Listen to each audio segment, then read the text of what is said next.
button. Welcome back to Exalted Essence, Crimes of Nature. Last time, the last circuit of running around the 100 Kingdoms to get all of the peoples of the region on board with the diplomatic meeting regarding the alliance of the peoples of the region and other such interests into doing something about, the whole demons and doom and all the problems things. I think maybe something to do about that would be pretty good. And now, after a considerable amount of effort, seems like the efforts have begun to bear fruit. And the time of the appointed festivals at the Spire are growing near. So, let me just finish a little bit of adjustment here. So, the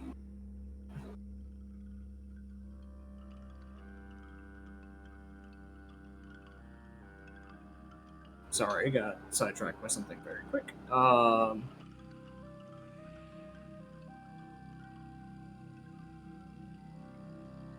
The meeting itself will be had at the nail, the remnants of the Sword of Creation firing into the hillside, into the cliffside, and a whole lot of effort has been expended to get everybody there. And from here, it seems to just be having the last bit of preparation settled in, and then going to the impact site and beginning the festivities and or diplomacies and or whatever else may occur from there.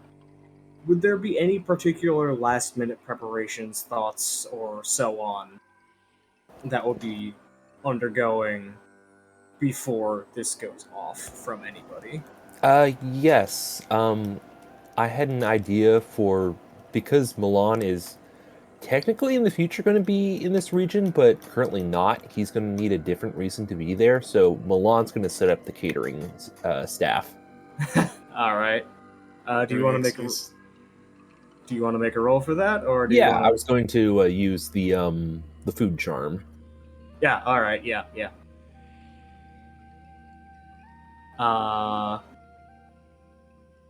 So. One sec. What do you mean the food charm? Wine sweetens the tap, I believe. Let's see where it is. Yeah, the food charm. Yeah, sweeten the tap method, also a morale boosting meal. So, taking this NBC charm, spend dramatic scene arranging a meal together, inviting guests, determining seating, guiding conversation, the like. For the rest of the scene, people who partake in the meal double 9s. All right. On social roles. So how would Milan set up catering on not short notice, but you would have a plan of some sort. So what would Milan's approach to this be? So part of our going around inviting stuff, I'm going to retroactively say Milan was taking bits and pieces of ideas of local cuisine and culinary techniques, and is using his contacts, getting together a staff that can bring together sort of and make a meld of all sorts of different food and drinks and sweets from all over the region. The Grey Falls one's going to be super easy because that's much more close to realm culinary technique. Mm-hmm. But that's only going to be one part. There's going to be food from Riftwood. There's going to be I'm pulling in stuff from everywhere. Yeah, that would be yes, and yes, I like that idea. They're going to be set up in carts, so it's a food truck system. Nice. Because we're doing this outside at the nail and not in a building, so yeah, we are setting up food carts. All right, so I'm actually gonna put that on the map on the side I have for that. I'm just gonna change that to show that there will be a little food cart.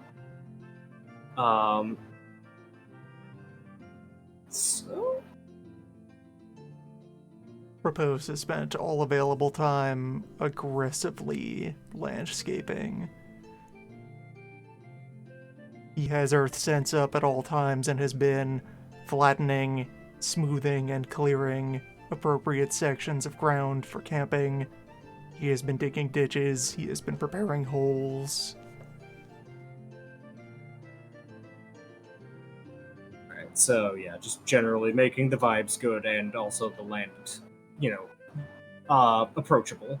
Probably mostly culminates in making an attempt to drill a well. Go out and do some dowsing. See what the least bad spot to try to go for the groundwater is out here. Okay. I'll have you actually roll let's call that a fortitude craft roll. Alright. And there will be a 3-die bonus off 5 full resonant sense, since he can go ahead and scan rock or scan water. Mm-hmm.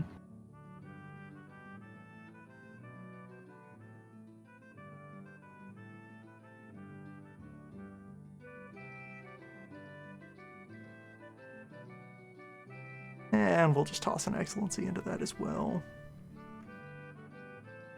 Alright.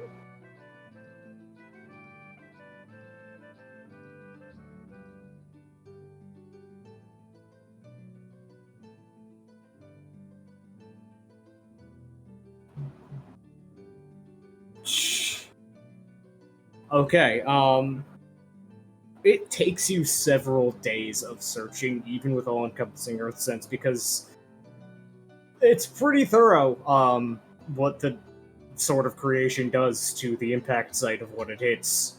There is approximately jack and shit of any sort of, anything? The fact that there is stabilized Earth here, and that has been even colonized a little bit by lichens and mosses and other bits of wood energy and other elements trying to creep back in after 800 years is still noteworthy when you look underground and you realize the impact of this is at least 500 meters deep into the actual rock. Most of the water soil. that gathers within the crater probably ends up forming the rust. Yeah, that is it is catalyzed into the rust. Yeah, so you are able to, after a considerable amount of search, it is not near the actual site of the nail itself, but you are able to, near the geyser zone where you met the mercenary company, find a bit of an aquifer that has managed to retain water inside. Just switch over the map to where at least square. This one right here has enough groundwater within it that you can dig a well, and it's certainly the kind of water you're going to want to boil, but it is going to have hells of minerals. Is that a problem? Just Repose directly drinking the rock water? Just what? Yeah, Repose is just chugging it and is just looking everybody else in the eye what, is this a problem to you? That sounds like good farming water you got there. We will filter that, and it will be fine. Do you not bite your water? Crunchy water? No. Not everyone is an earth elemental. Builds character. Get over it.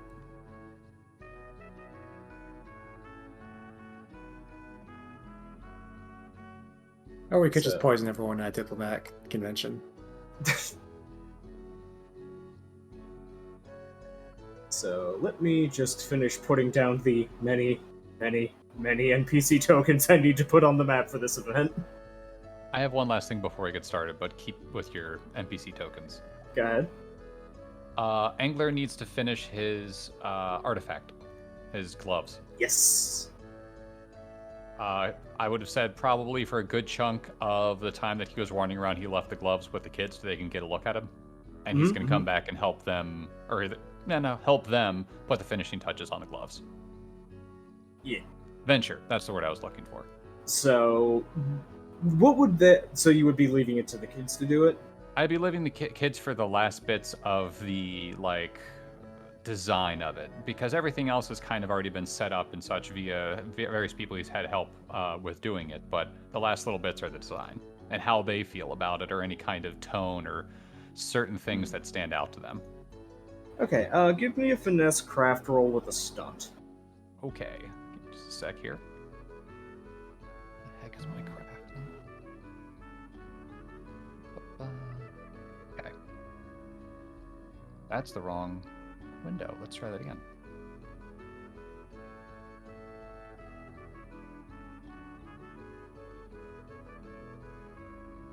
Five successes. All right, so put that in the. Actually, that is exactly on the difficulty threshold for this, so there are no threshold successes on that. They are basically just kind of. How to put this?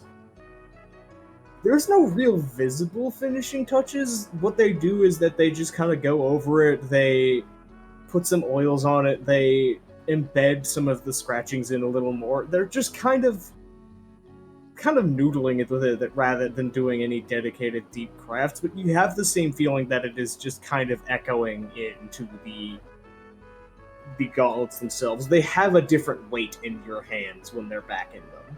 Yeah, I wasn't expecting them to make radical changes, but you never know. Sometimes things might stand. In fact, he would have been worried if there had been a radical change. Right. Yeah, no, it's very much if you are paying attention to the weight of the essence in the item, it has shifted like a little bit out of. If it was a little bit out of skew, it is now in the right place, kind of feeling. Mm-hmm. Okay, and then after this, we'll talk about the extra successes and what they go towards in the venture. Mm-hmm. Because that is the gloves complete. All right, so.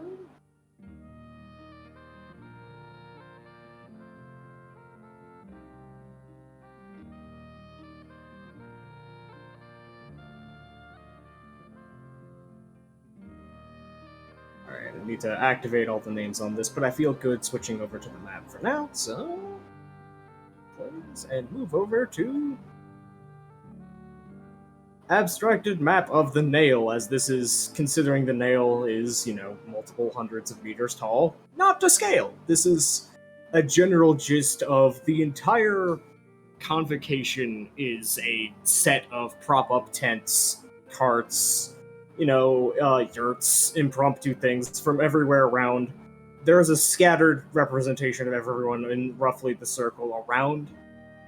There are a couple of NPCs whose tokens I have not actually dug out of my giant folder yet, that are not here as of yet, but if we do. But in general, yeah, everyone has arrived as they have, been filing in over probably the course of most of a day, as if not a day or two, as people are really getting in and getting settled. As obviously the people nearby get in more promptly, some people might have had delays on the way there.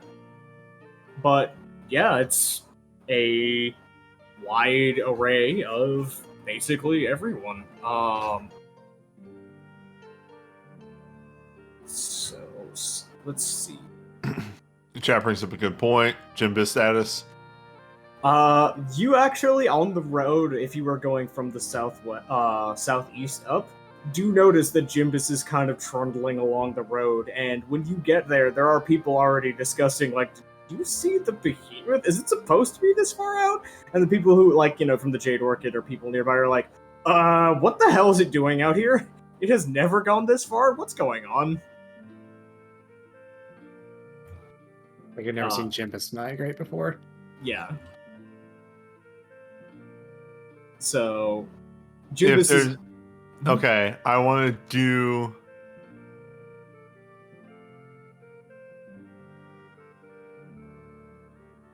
I've been thinking about this a lot. As I am walking by and I'm catching one of these conversations in order to spin this in a better light, and also, because I think it's funny.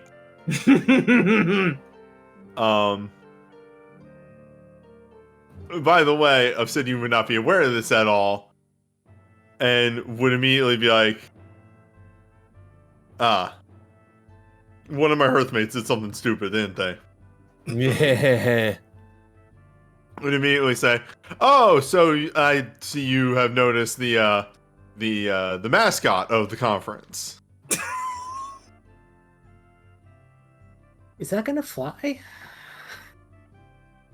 Do you get a just kind of blank stare in response of just not even a vocal repetition back, just a stare of like, what?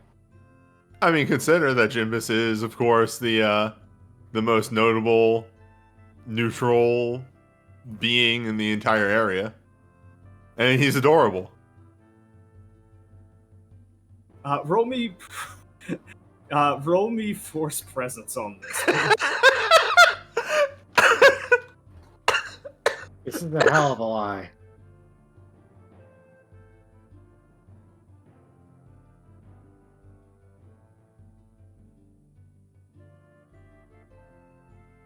Okay, hold on. I definitely had this thought immediately of how would Obsidian try and spin this.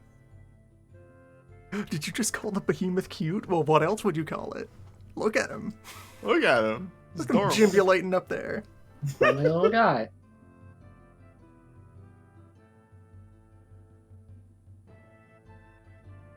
Okay, and I'm also going to spend a moat, friend of all nations attitude. Yep. Double nines, and no wait, that's glorious presence technique. What is this based off of? It's based off of harmonious presence meditation. Commit one moat, automatic successes, an automatic success to social influence rolls. Ignore 3 dice of mundane situational power. Is this mundane? Technically speaking, it's not supernaturally imposed. But the main thing is it's 2 bonus dice. And slides Obsidian a drink. Here you go. Have this drink called Double Nines. Yeah, your nines are doubled if you are partaking in the snacks. So, double nines, you say? Mm-hmm. Behold the mascot, 11. What the fuck? Alright, this is for me. Give me a second. Just switch back over. Just do this clockwise classify. 1, 2, 3, 5, 6. Bradway, this is your fault. Alright, Yes, it is. Whose snack cart are you eating from when you make this declaration?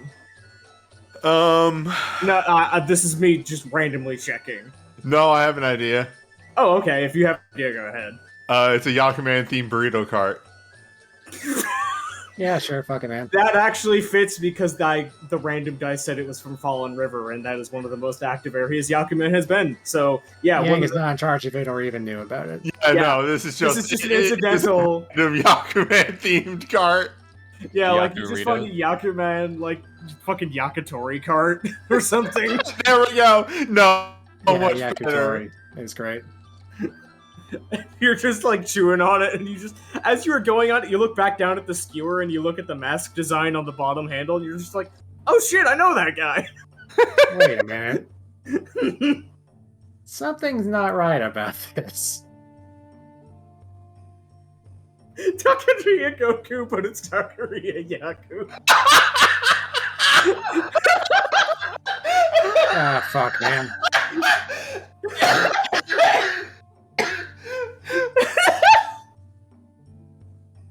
Yeah, that's funny. I think you killed one of my players, man.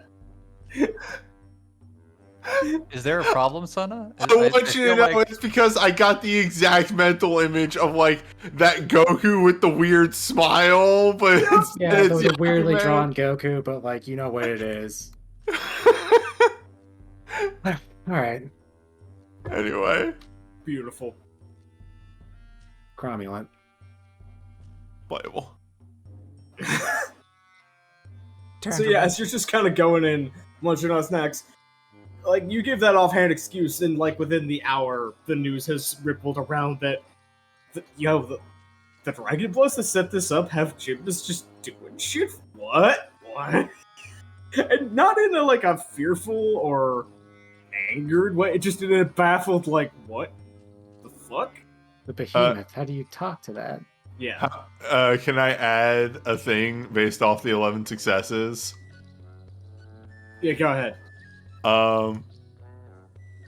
Within 2 hours, somebody is selling plushies.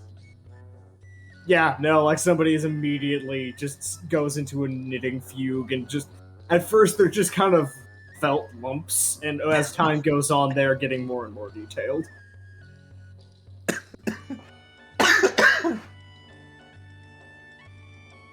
Actually, can I build off of that one? Oh yes, go ahead. Angler spends a little bit of time drawing symbols and arrows with Old Realm and the ground so that Jimbus knows exactly where to go in order to water the area that they were told to go to for their foodstuffs and such. Mm-hmm. And people just happen to see him walking down and he just goes, "What? I'm helping." I'm helping.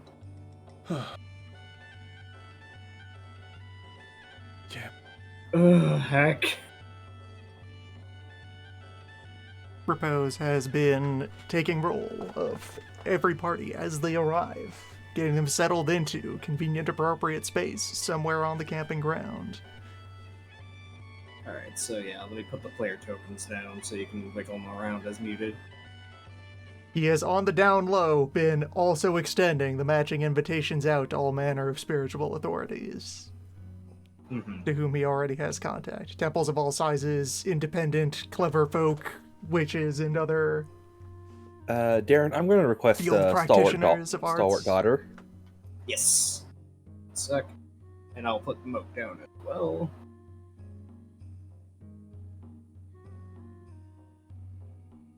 So. I uploaded your token before I had it. Oh wait, no. I changed it, that's why. Also, I can't remember if this was stated 100%, but I just do want it on the record before the actual diploma sizing begins. It was never mentioned anywhere that obviously this would have never been something that Obsidian said anywhere, but I just want it actually there 100% on the table. It's never mentioned about Sun and Sybil. Yeah, no, They are here. They are here exactly as they would normally be, as being one of the prominent merchants. They're under the cover of, hey, there's a giant fucking gathering, let's sell shit. It's not even a lie, it's just, hey, let's make money. Let's do our job. Under the table, they know exactly why they're here. Yes. Hey, everyone's here. You are part of everyone. But, yes. Mm-hmm.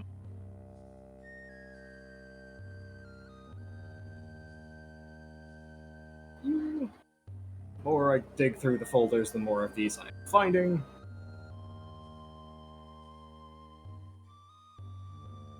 This will be a thing eventually, at some point. Yeah, We'll get to that. I will say, did you want a time set aside to brief her before that, or before this, or? So I'm just gonna say Shayakan is here discorporated, just because this would be big enough, and it has been introduced. It's basically been all but said out loud that this nail would become the primary holy site that Shayakan would overlook. Yeah.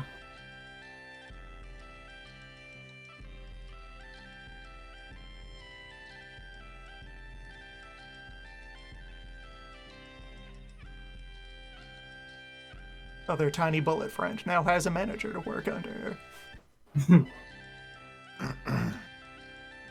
Not now, because we're about to do diplomacy stuff, but at some point during this conference, Engler is going to talk to Shayakan about the War Striders. Alright. That's just if we have to go back in time, but we're doing No. now. Yeah, that's fine. And one last thing.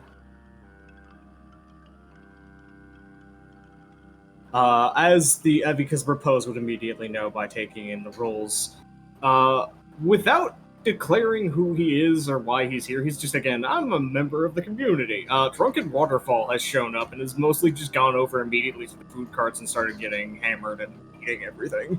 Okay. There. As is his right. Oh, he's getting double nines. Mm-hmm.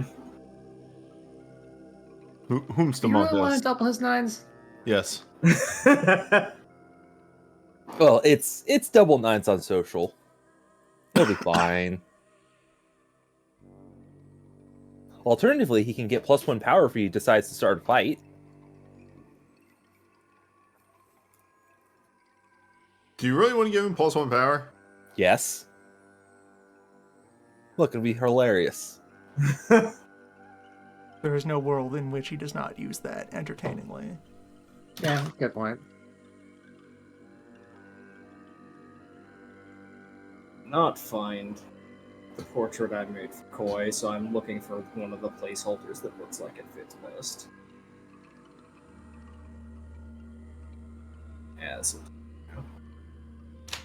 And yeah, for folks asking, a lot of these face tokens are AI generated semi-random faces. yes, I used an AI generating site using.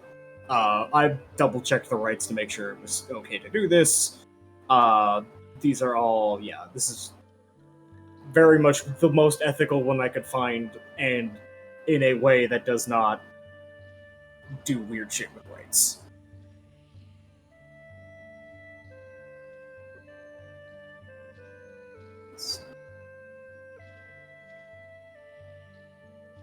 Okay, I believe that is all the major actors on the table for now. So, if there are any particular groups you want to go rub elbows with before the major inter-NPC Darren talks to himself for an hour stuff starts, feel free to propose.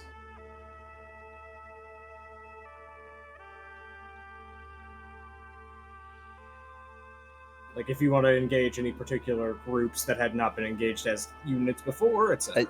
I think we need to brief Shirin. Probably. Is she around? Yeah, Yes. she's down by the She's food in cart. lower left. She is at the Yakuman cart. Oh no. Yeah, I'm just gonna say yes, that she is. So you find Shireen just kind of very curiously picking over a lot of the food, but settling on the cart that has the yakitori, and sitting down and eating it. Visibly just kind of like, it's the air of, technically I'm not supposed to eat this as a priest, but it's a festival, so whatever, I can bend a rule on this one. And it's also delicious. And looks up and is just very bright-eyed when seeing Milan and Repose approaching, and just, like, reflexively holds out the skewer that she had as an offering of food. Just, hi, it's good to see you. Hey, how's it going? I'm good. Hi, it's a lot of people. It's a lot of people. But it's been nice so far. There are people I know, and I can stay with them, and I can go out and talk to the new people as well. Mood. Nodding my head. Darren, you really need to stop adding me with Shirin. Look, it is only because I'm adding myself and everyone I know, etc., etc. Have you gotten a chance to speak with any new people yet? I spoke a little bit with the Inquisitor that Flowing River used to work with. Reminds me of home. I met Steel Tearing Bureaucrat. They seem very nice. I really like their dress. They're just pauses for a second, is like very visibly racking her head. The sorceress on the cliff. I haven't spoken to her yet. She's she's a little loud, but she seems like she might be nice. Oh yeah, Koi. She's well, I'm not going to say she's my instructor, but she's helped me a lot with sorcery. Oh, okay. And she just very immediately brightens up at that.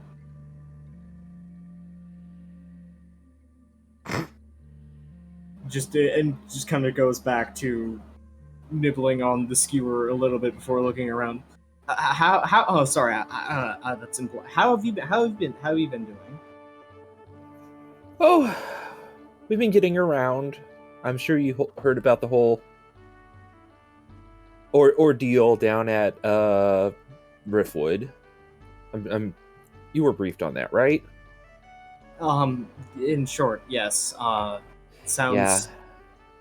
Yeah. Her face sours, and she just kind of deliberately turns her attention back to the food rather than finish her sentence. Yeah, but since then we've been traveling around, handing out invitations and getting to see more of the area. It's been real fun.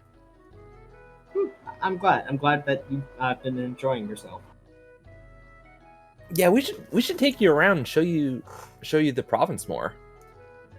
If you'd like to come, that is. Well, I suppose I wouldn't mind. I have the duties of very. Cascade just kind of looks over Angler's shoulder past him over Shireen. If you want to have a break and you want to just go out and do stuff, I'm sure we can have somebody else help. And Shireen just kind of turns red and shrinks in a little bit, but just nods. Yeah, there's a lot of these food carts are from places around the 100 Kingdoms that we've stopped and eaten at before, and they're really good. And if you like, we could stop by their local places. I think I would like that. This is from the Fallen River Valley, yes, the one that the Inquisitor and the gentleman from the ladies and the gentleman from the Parliament are from. Right? Yes. Yeah. It's the Milan finally notices the Yakuman decor. She seems completely oblivious to it.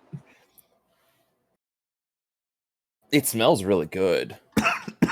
It's really good. I don't know what kind of as part of my monastic training, I'm on the path of cutting out meat. She just kind of looks down at the like very not vegetarian skewer.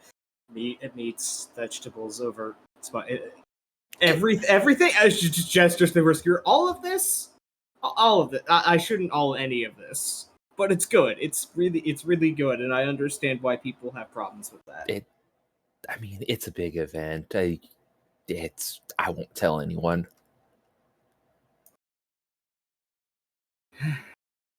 She just kind of sighs, takes another bite, and nods.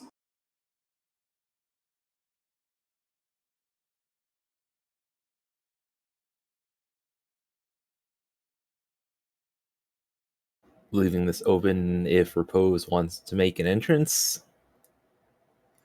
Repose has just been like slightly in the background of this whole exchange, poking at Chalcedony. Milan's completely failed attempt at asking Sharon out on a date.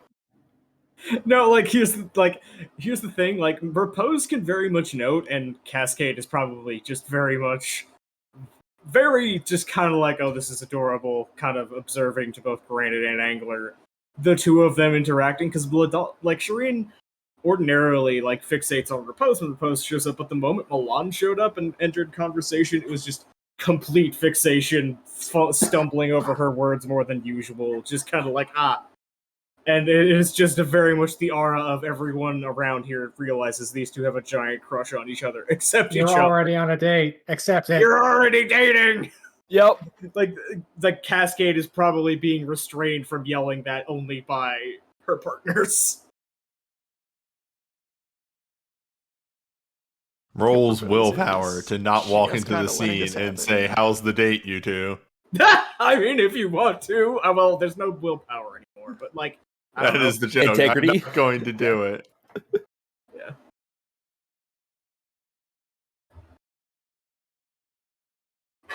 I guess at this, Milan can start talking about some of the people here he've met he's met.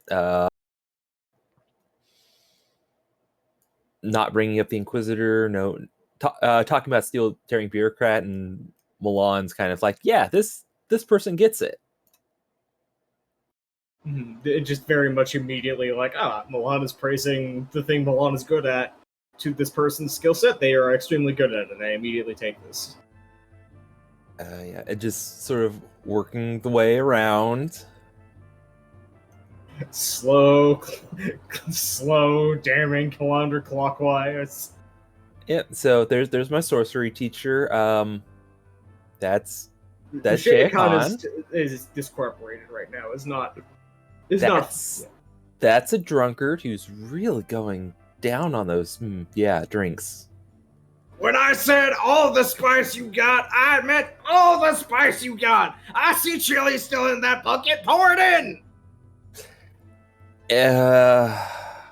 It's fine. We've got more paprika in the back. Liddell just kind of looks over like, we go do something about that?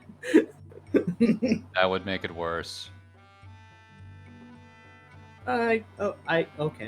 And then you've already met Granite, and just completely go right over bismuth. All right, you've already met Granite. It's important to keep in mind that for as many people as you see living in any named, noted, and permanent settlement, there are generally nearly as many who live in a more dispersed fashion in the surrounding lands. The fellow we lost over there, I believe, is some manner of swamp hermit. You realize as Milan is if you take up the responsibilities of engaging in patrol through the fields, you will get to know all manner of dispersed peoples in the area, and go about checking up on them, keeping them informed of news. She nods, and actually, Milan notices that the pass over bismuth was not nearly as smooth as hoped, as Shireen's eyes just kind of catch, as it's hard not to notice the large, aged and distinguished, gigantic man, if not as big, if not bigger than Obsidian, and right now they are the leopard folk have not entirely covering garments, but far more covering than before, just to establish baseline level of comfort rather than just being, hello, I am beast person, surprise.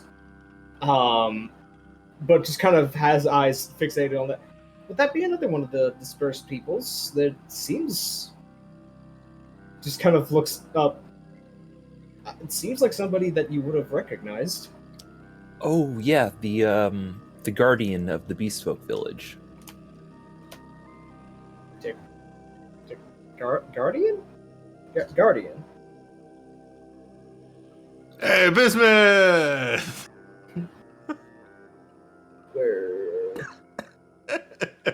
Bismuth just kind of reflexively, at the loud yelling of his name, you can see him turn around in a kind of vigilant stance of am I about to have to punch somebody? Then sees it's an Obsidian, and then it's just okay, and then just relaxes. Hello, it's nice to see a face that I actually recognize, and I don't have to do a threat assessment on. Yeah, I figured it would be assuring to have a familiar face by From you. one of the cloaks that one of the taller leopard folk is wearing, one of the pangolin folk sticks their heads out to Obsidian and waves the claw. I wave back. Shireen sees this and is immediately just eyes dilated all the way out. Just, what is that? Actually, Milan specifically, roll me finesse integrity. Okay.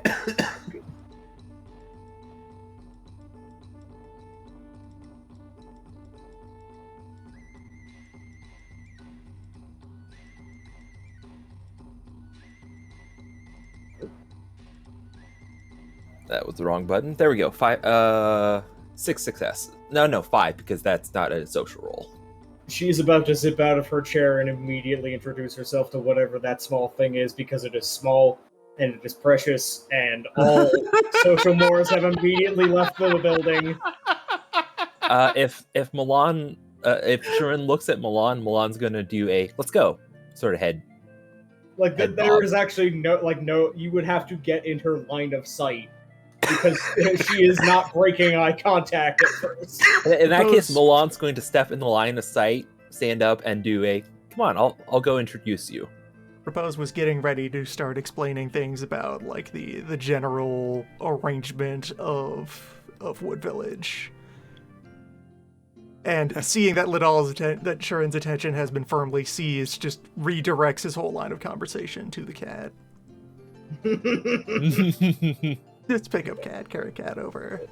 Chalcedony is just purring softly, and upon seeing that Shireen is about to bolt off, has a moment where it seems like it's about she's about to jump out of your arms, but then realizes, oh, we're going over there, and anyway, okay, just so long as I can keep an eye.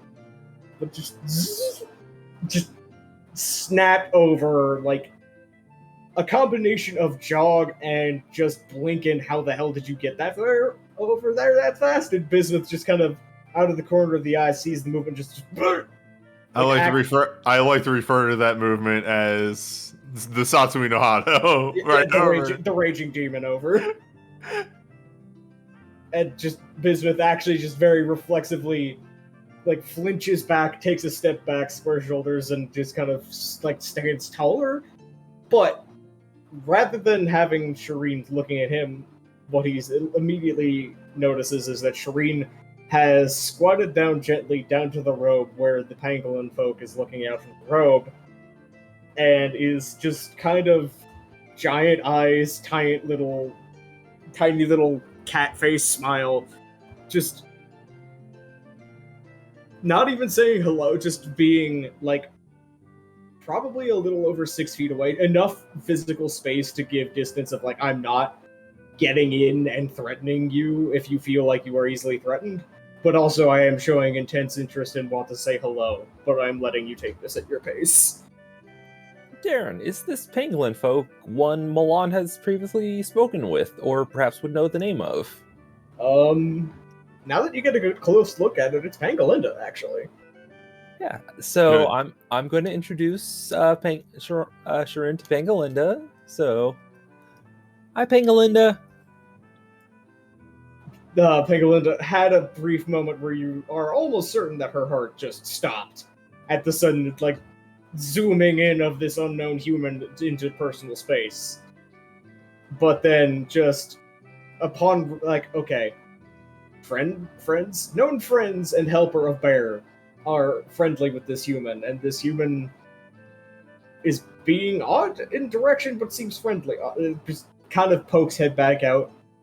This is my good friend Ladal Shirin. She wanted to say hello and meet you. Hello, Miss Shireen?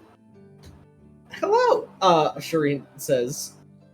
I'm sorry if I'm being a little forward. I just I grew up on the center aisle, so there I haven't really seen many beasts. I didn't know that. She trails off as she's realizing just like need to put filter back in front of mouth. It's nice to meet you. I was not aware that we had an enclave of beast folk nearby, and it is nice to make diplomatic overtures and to meet you and to extend the hand of friendship, or the is that looks back and worriedly to hand. Now, remember, Darren, she doubles nines on her social because she ate food. Yeah, I know, but I'm just having fun.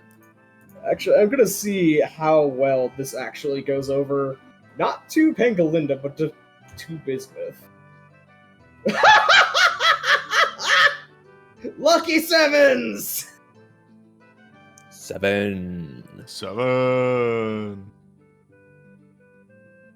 So, again, Shireen has tunnel vision completely, and does not notice this. But for the rest of you who are looking, between the Leopard Folk Coalition, the numerous Pangolin folk who are now showing up and kind of coming out of the tents, a couple of the Bird Folk are also becoming more comfortable. One of them just never showed up with the cloak to begin with and was just kind of like, what about it? Fun But yeah, that guy fucks. But just you immediately look over to Bismuth, and the best way to describe what Bismuth is, like the facial expression on Bismuth's face, which again, he's usually fairly composed, fairly controlled, very trying to put on. If not, I'm trying to hide my emotions, trying to filter the emotion in the intensity or the feeling that I feel is appropriate.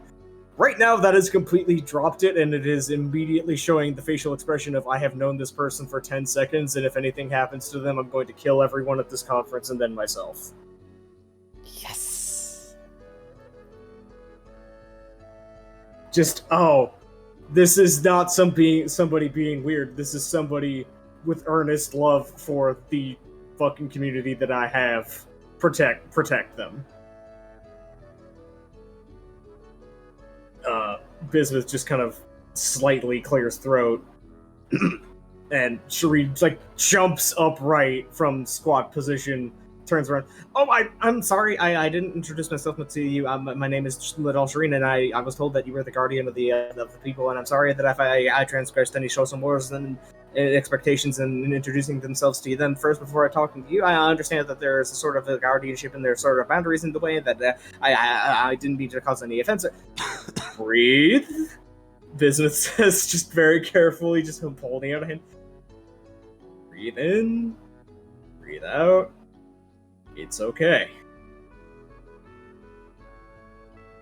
And Shireen just goes in mid-sentence, it's just inhale, exhale, very obviously, rigorously structured triangle breathing, just vibrating as, like, still convinced I have made a horrible mistake, but I'm being told that it is okay.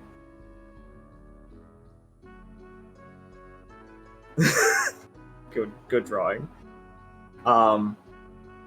Bismuth just kind of scratches the beard. So, Ladal, you mentioned you were from the center. Isn't that one of the great houses out there? Yes, it is. It is. It is one of the 10 great houses of the Scarlet Empress. We were the enactors of the Wild Hunt, and we are the protectors of the world from the threats that would be towards the souls in the world. And there is just this expression on Bismuth's face that is not, oh no, it's just like not anger. It's just like, oh. And it is clear that Shireen is too caught up in her own self-examination and trying not to trip over anything and not fully recognizing what's going on. Bismuth is just like, oh, this complicates things, doesn't it? Visibly. Milan's going to not through like hand signals, but like through body gestures of communicate, no, this is fine, to Bismuth. Roll me. I call that finesse integrity to use body language for communication.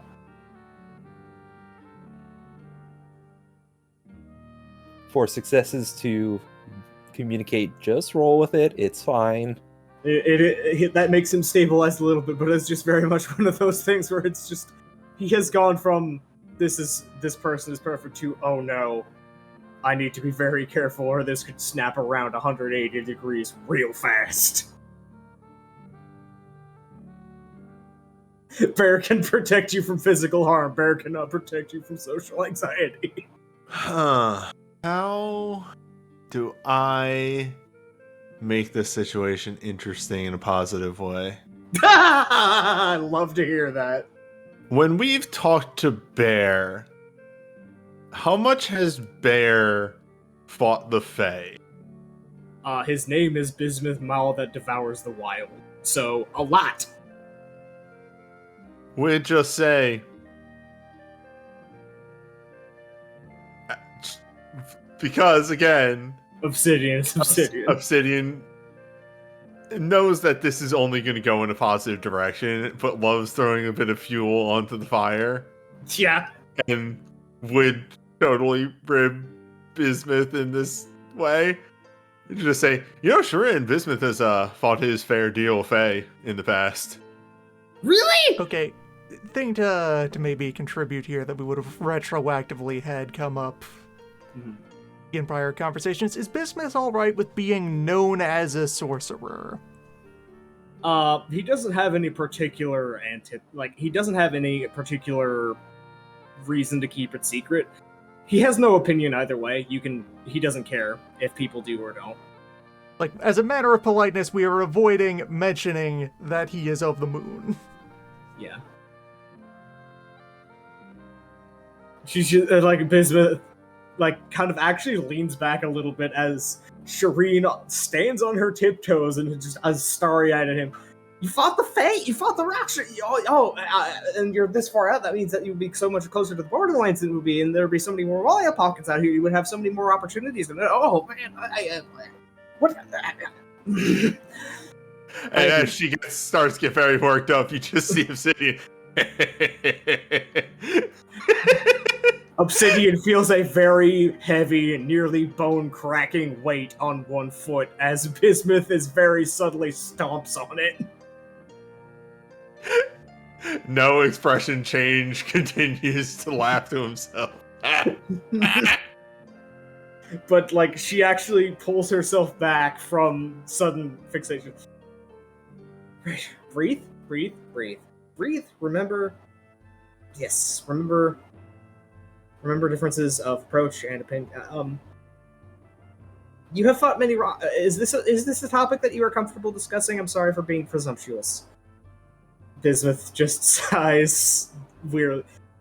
Yeah, I'm willing to talk about a fair bit of it. I've done it a fair lot, and if anything I can pass down on tips and pointers would be helpful against the position of the house from the outside, far be it for me to turn it down. And she just immediately goes back to starry eyes as there is just kind of a back and forth of some of the highlights of, like, you know, that time that some jackass on, like, a crystal, like, spider rode into town and declared that he was now Archduke, and then I tore his face off. That just kind of very obviously cherry-picking the cool-sounding war stories and not, like, the time that my village got obliterated. But it, like, starts talking about specifics of, like, countermeasures and the ways that the Eastern Raksha work, the way that their courts work, especially in the deep forest, and is just, now that there is a specific topic that they can pivot to and talk back and forth on, and she keeps asking inquisitive questions, the rapport appears to be building smoothly before one of the leopard folk, you recognize it actually reposes Rakuli from earlier, one of the elders of the leopard folk, kind of leans in your direction off to the side, like making sure that you are out of earshot of the two of them. Wild Hunt.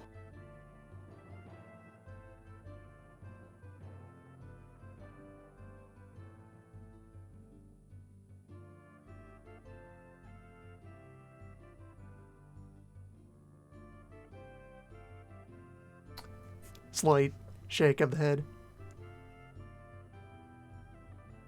One who might in 10 or 20 years aspire to join in the hunts, but for the time being, she has her share of frustrations with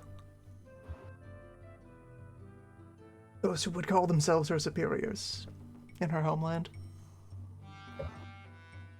I suppose that's why her egg rolled all the way out here, then.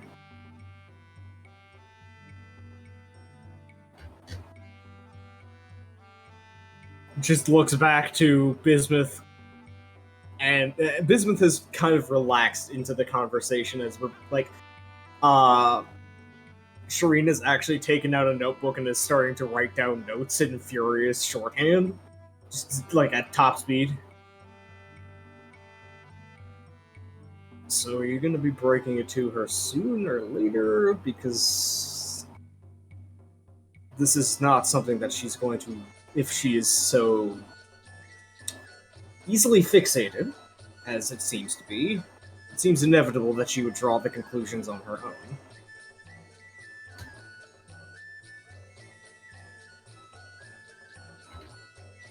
If that is a lean, I'm sorry, was that a lean in towards me or Repose? That was towards Repose, although if Obsidian wandered off to that conversation on the side, you could absolutely participate. Obsidian wouldn't have left the area if Obsidian is allowed to chime in to... Yeah. Is this like out loud around Shireen? This is softly enough that Shireen can't hear it, but would Okay. not exclude members of the Heart from the conversation. Milan is involved in the conversation with Shirin and Bismuth specifically to avoid the moon, so to speak. Milan is, if there's something that's starting to look like it might drift towards talk of lunars and stuff, Milan is going to try and redirect it. Also, the only response you would get out of Obsidian is she'll learn sooner or later. Better for her to know that you are a man of good character when that happens, because one shouldn't judge somebody purely on their existence. Rahuli kind of pops a claw out of one of her fingers and scratches idly under her chin. I would endeavor Noble to, sentiment, but I've seen what indoctrination from the center can do. I would endeavor to show her the better faces of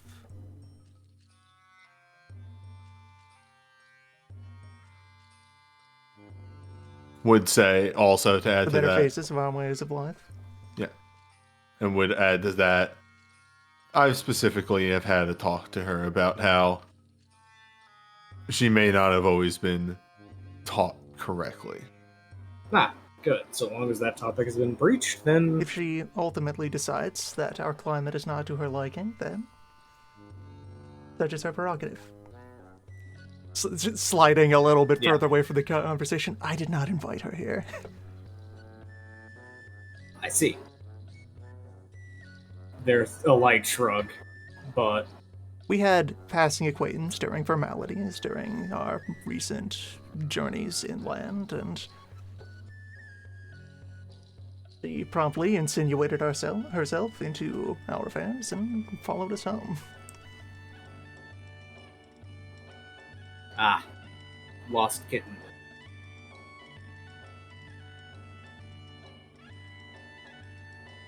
Understanding nod. It's like, yes.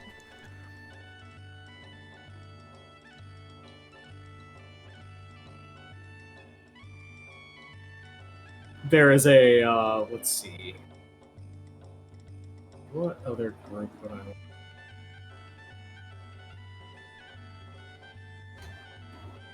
Let's leave this to the dice again. You're in his air aspect, right? Yes. Okay.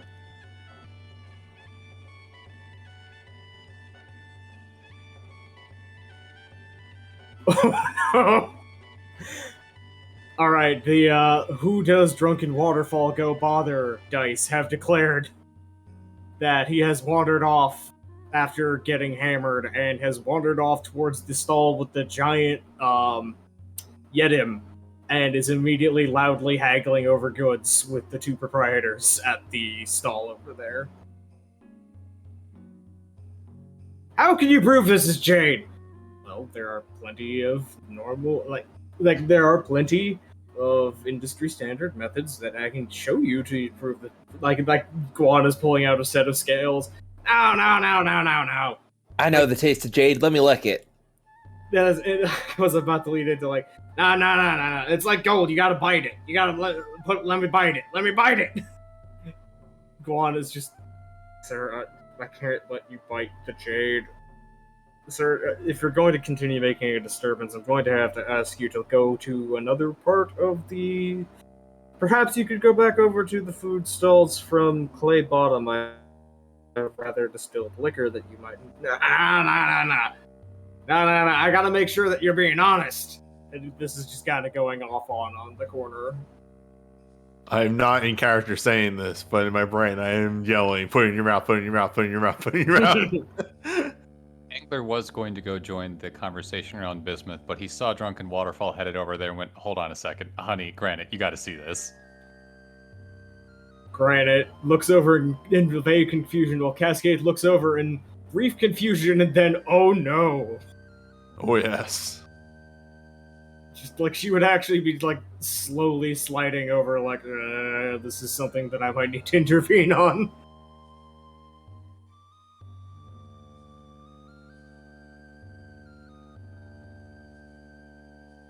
So Also, Engler would send a Wind Carrying Words message to Yang, wherever Yang is, of you might want to watch your uncle. He might do something really stupid in the next time. No, I'm not even. I'm letting this one just rock. This is funny. I know, but wanted to make sure. At this point, it's Guana's is like, Waterfall, you know who we are. You know that we're on this, right? Yeah. So what are you doing? I want to put it in my mouth. I want to bite it. I want to crunch it. I want.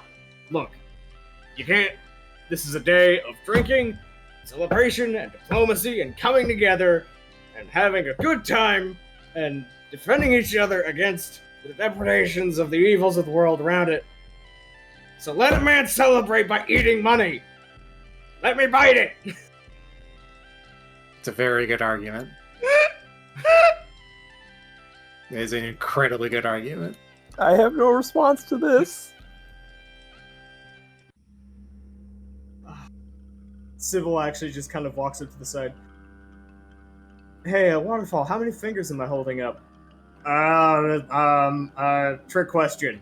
You're not holding up. I have my hands up. Waterfall, how many fingers am I holding up? Is that a 5? And then there's just a smack across the back of his head. Oh, right. No, that joke. Yeah, no. Right, no, I think it was like, what did hand say to, how is this go again? What did the hand say to that? And then Sybil finishes for him. It said slap. Ah! Got him! Here across the thing. You gotta be quicker on the joke if you want to land the punchline, Sybil says. There is now a small crowd around them. Just out of listening to these three bickering. Draco Waterfall is just coming up to them and just like, okay, all right. We got off on the wrong foot. Not sure which foot that is, but I know it was the wrong one. But I know, I respect you. I respect both of you. I respect you both deeply as both instructors and vendors of fine quality goods. So please, as a favor from travelers upon the face of creation to a poor, humble, swamp alcoholic who gets so little enrichment in his life. Let me just have a little bite, just like one more, just one coin, just a lick even. I'll maybe like a little shaving across the teeth. Come on. Why you gotta make this? Why you gotta make this weird? You're the one making this weird. Shut up, Juan. It's a little licky. Sybil is at this point looking over to Guan like, why aren't you just giving this and letting him have it? Guan looks over, and it is readable on his face for those who know him that despite his protestations, he's having too much fun seeing the arguments that he is digging himself into, and wants to see where this is going to go and what he's going to do to try to get this. Alright.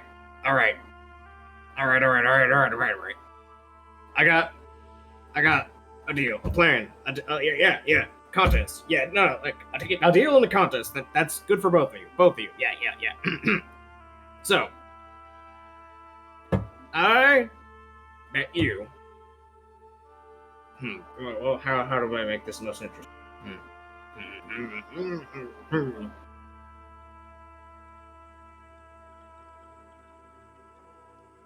I got it. I bet you that you, and he says, pointing to Guan, cannot hit me hard enough to make me hit the ground. I know she can. I know she can. But I bet you can. You punch people in the back of the head. You don't forward punch people. You don't. And as he is doing this, as he is rambling off about this bet,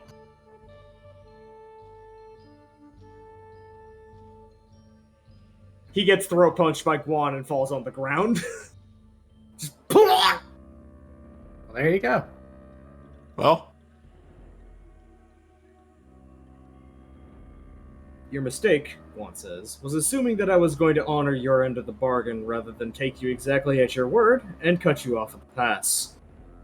Takes a single jade coin out of his purse, flicks it with his thumb onto Waterfall's chest. Once you've gotten the air back in your lungs, you can feel free to bite that if you don't care anymore. Everybody wins.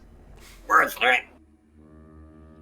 And now Yang walks by and just laughs at him. He keeps walking. Hey, you get it! You get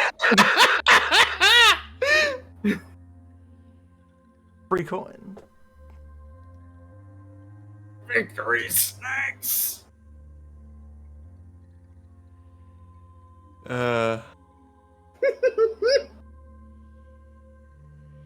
So yeah, unless there I is did more... a good thing. Making the scene happen. Yup. Honestly, I've just been waiting to have an excuse for NPCs that have never talked to each other on camera to have a chance to interact on camera. So that's half the fun I'm having. So, if there's further information or discussions you want with Shireen and Bismuth right now, we can go to that. Otherwise, you can poke other NPCs, or I can, consult the dice and see what other social groups bonk onto each other for the next scene. I feel like we got what we wanted out of Bismuth and Shirin. They Spin. have established a rapport, Yeah. which we can touch on later. Spin the social networking wheel and see what the flow of the conference, of the pre-conference. The Yeah. flow of the demons that govern communication. The demons that govern social interaction. They are governed by demons, make that mistake. Alright. There are demons who assert governance.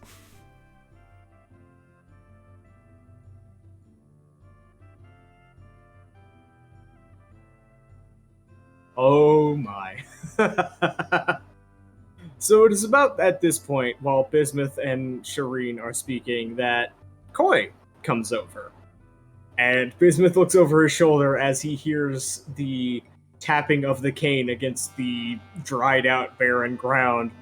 And as he looks over his shoulder, there is just this visible look across his body language of just, oh, not right now.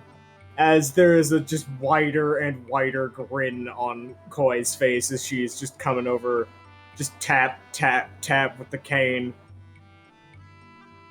I feel like today is thousands of years of Bismuth being a hermit, all catching up to him at once. This is all the social interaction that you've avoided for the last 500 years. Pretty much, yeah. Bismuth, Koi says with a giant I know exactly what I'm doing smile.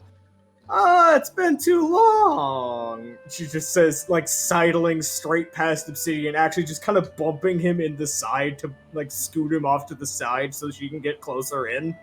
She attempts to do this and Bismuth doesn't, or Obsidian doesn't move at all.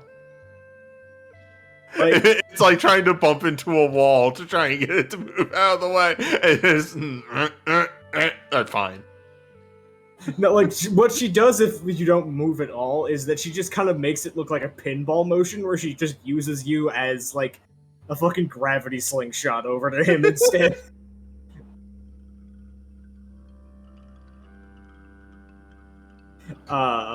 So she just comes in and is very much just like wide shit-eating grin towards Bismuth as Shireen kind of stutters to a stop in the middle of the explanation and is, hello, my name is Ladalsher and I am with the Immaculate Order and the Jade Order. I know.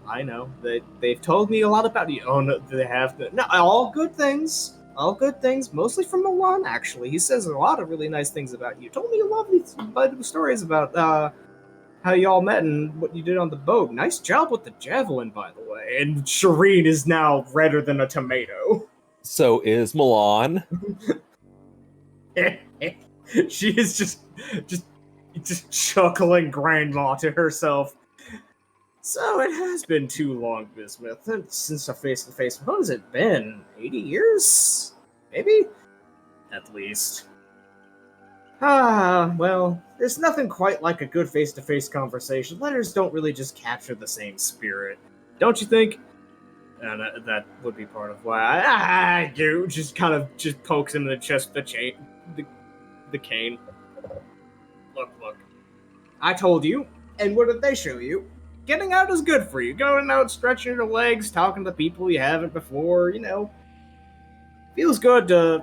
It might feel good for a while to hold yourself up and take care of yourself in that way, but you can overdo it like that. And I think this sort of event's good for you. And Bismuth is just.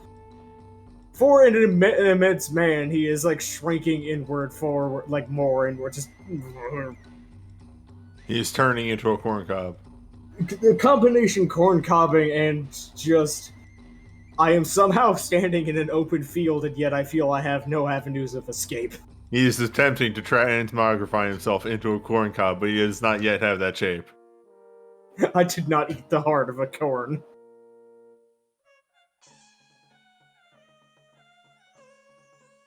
Have not yet led the corn on a spiritual journey of self-improvement. Have not yet broken into Corn's house and left a calling card. Have not done a push-up contest with a stalk of corn. Bismuth just runs hand down face, coming to terms with this is my life for the next however long this is. Turns back to Koi. So how have you been? How's the demon binding been going? And Shireen just immediately just snaps eyes over to Koi, who, to her credit, doesn't actually very much waver in her smile. Just, they've been quite in line, and the second that they step out of line, I get them killed. The way that it's supposed to go. Now, I would assume that by asking about that, you're asking after my infrastructure projects, which I'll have you know are going quite nicely, no thanks to you.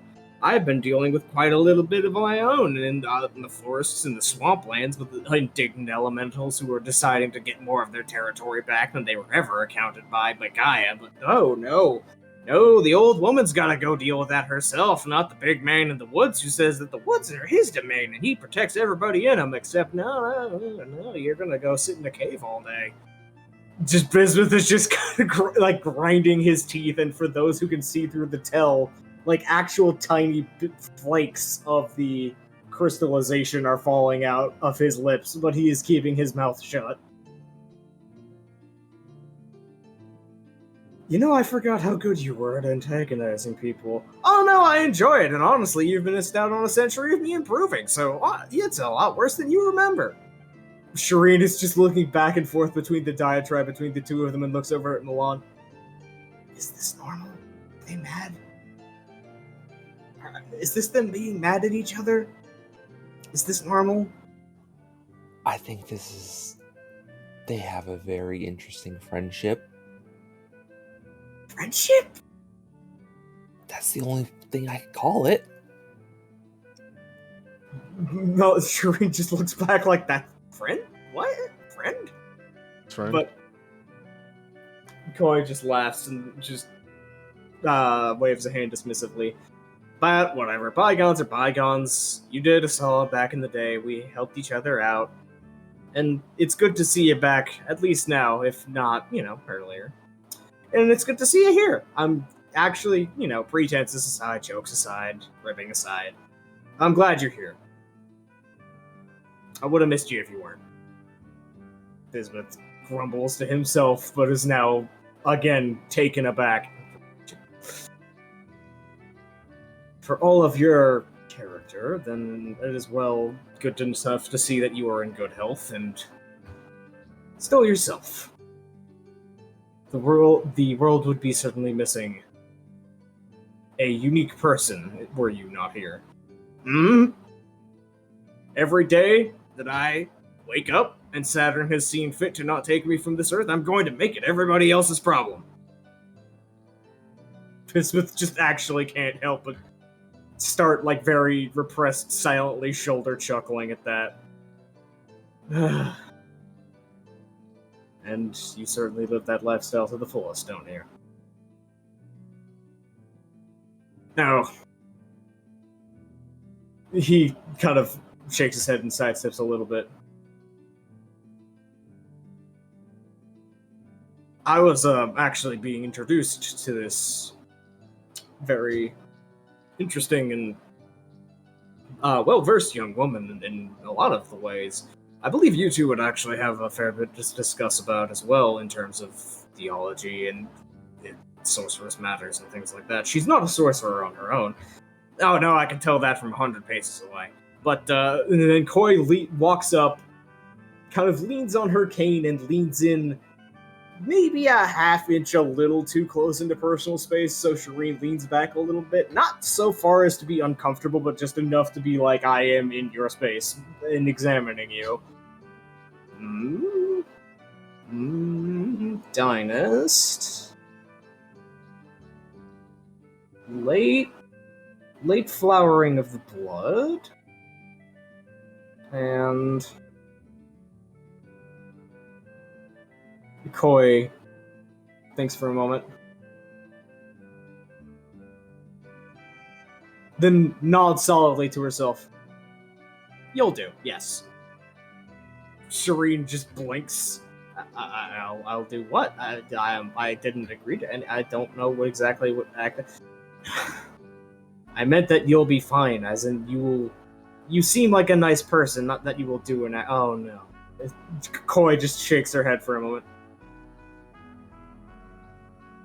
Right, alright, so.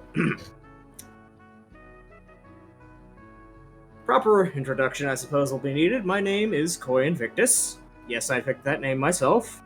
And no, there's no one out here who can give me guff about it, at least in a way that I care about. She gives a glance over towards the Inquisitor, as Shireen very visibly kind of bristles a little bit at the, that's powerful vibes name, and then, but just immediately dials it back down. I'm a local geomancer, sorcerer, part-time consultant to your friend, Milan, and your associate. I suppose he would still be calling himself old man, mostly. We've known each other for a while. Just shakes her head. I've been assisting the Hearth that you've been following in terms of their dealings with the creatures of darkness and other threats in the region, but honestly, I spend most of my days doing landscaping, I would call it. And you mentioned that you were interested in theology? Shireen kind of nods hesitatingly. Yes. I have a fascination with, in particular, when I was on the Isle, the lineage and the descent of the Shogunate era gods and how they transitioned through the Great Contagion into the era of the Scarlet Tide. And then Koi is just nodding along. So, you're actually interested in how things were before the Empress, huh? Yes. Alright, yeah, no, you will. You and I will be getting along, she says, tapping her cane once on the ground. I think I have some books that you might like that, I'll have sent over to your place if you don't ever get up to mine. And she tilts her head. It's a couple of old tomes about some of the directional era gods of the Shogunate out when they were in the 100 Kingdoms in the River Provinces area, and well, some of them are still around, some of them are still not, but they're contemporary texts. They're not original, but they are copies, and Shireen has immediately gone back to wide eyes.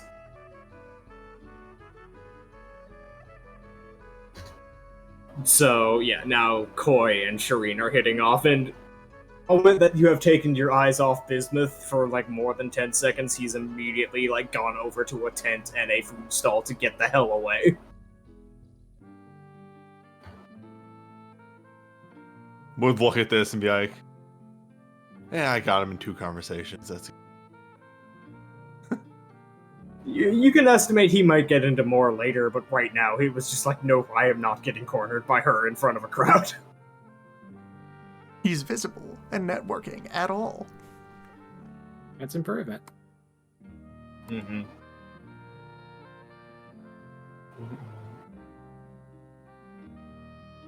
Alright, so another spin of the wheel, or any particular player-driven... spin that wheel.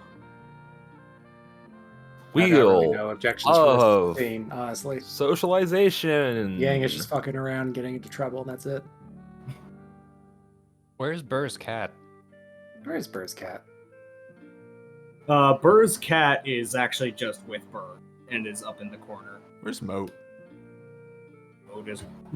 Moat is on the map right here, but Moat has been unobserved in the narrative for long enough that Moat could be wherever the hell Where Moat is decides to be. Moat is part of whatever the next conversation is. Actually, yeah, I was going to say, I'm going to replace one of those numbers with Moat showing up, and I'm going to say...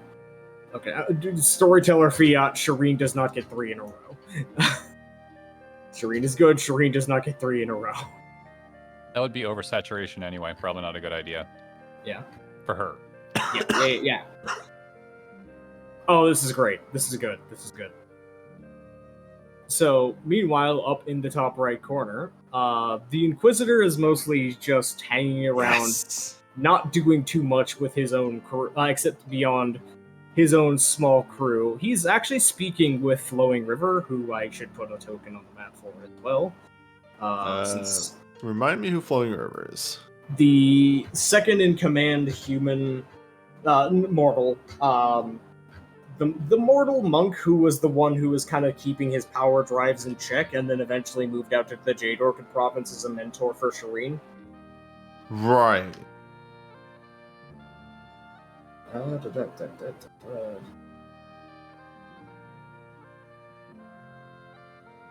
you'll do.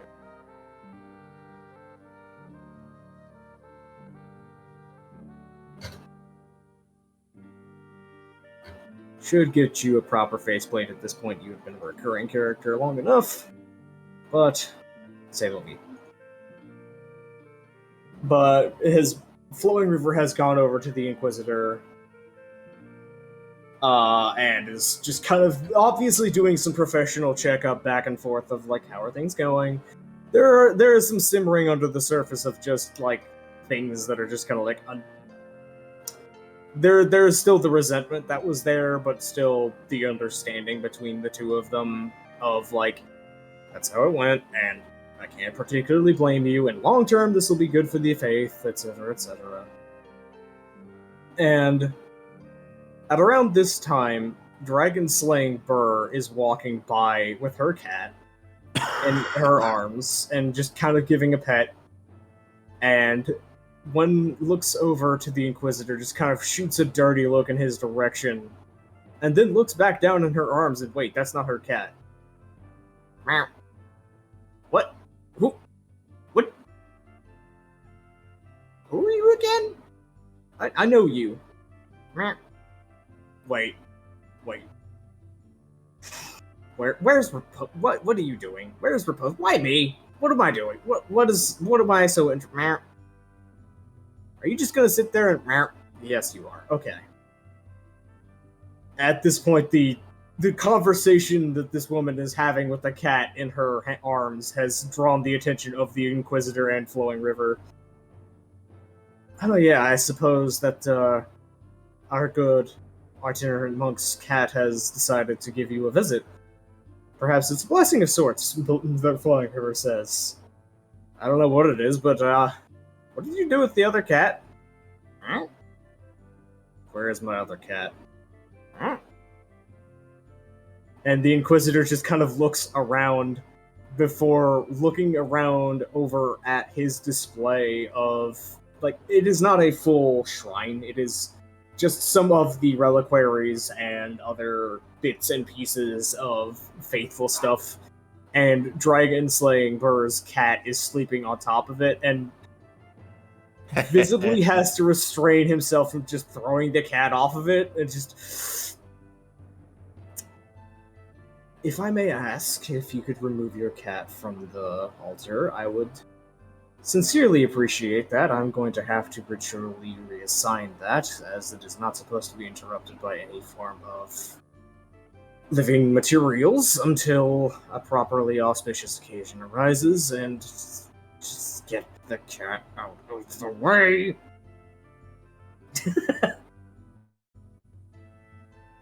And Moat hops out, and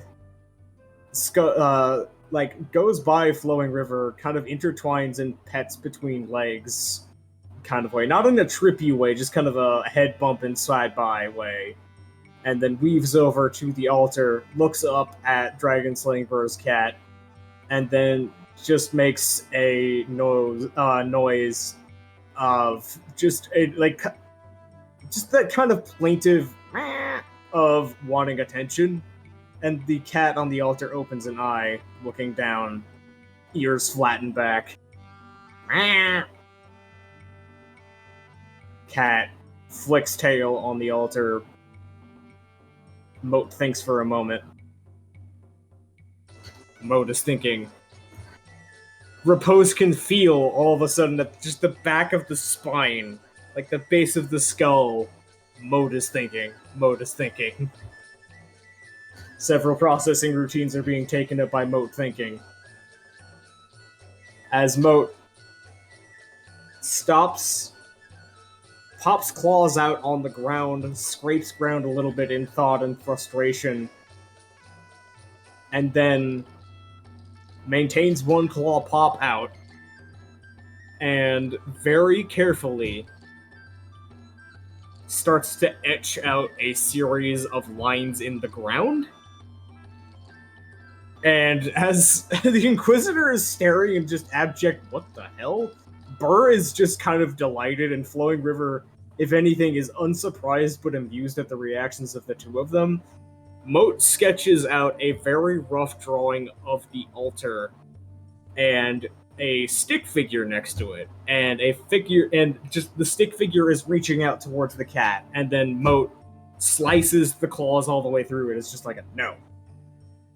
Then, very looser drawing of altar. Cat next to it. Cat with fish next to it. Two cats next to the fish. I'm... Flowing River? Yes, Inquisitor? Am I correct that this cat is asking for a bribe in an attempt to get an assistance to remove this cat peacefully and non-destructively from our altar? Sir, if I had to assess the situation, that is how I would describe it. Yes. Get a fish, Flowing River. Of course, sir. As Flowing River turns around and once the face is turned away from the Inquisitor, goes from perfect composure to just... and only catches himself like dissolving into barely held laughter when he sees Repose lurking nearby as well. You have a very good cat. Quiet, please nodding. Just goes over to one of the food carts, seeing, actually would probably see Yang nearby at this point. Yang, how have you been? It's just selecting a couple of the fish from, this is probably Trident River Valley's cart, for fresh fish. Why are they trying to ignore some of the carts? The Yang cart also sells octopus balls and calls them takoyaku. Damn it.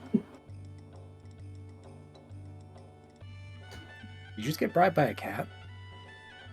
No, I'm bribing a cat. It appears that the familiar of one of your companions is assisting us in one of the other cats that was loaned out by the Vigil to Dragon Slaying Burr, I believe. One of the associates in our region has decided to, I would say on accident, but it didn't really seem like an accident from the way its body language was going, make a slight mess of the altar and made it clear that it would not leave the altar peacefully. And your associate's familiar made it clear through rather surprising ability to draw with one's claws in the dirt that there would be a peaceful way of solving the situation, and holds up the side of fish fillet via bribery. You got taken for a ride by a cat. Oh no, I didn't. My former boss did. I guess all you got to do was haul the cat, which is not that bad, really. Mm-hmm. Oh, and by the way, River says, looking over at the cart, did you have anything to do with that? I don't want to talk about it. Gonna take that as a no.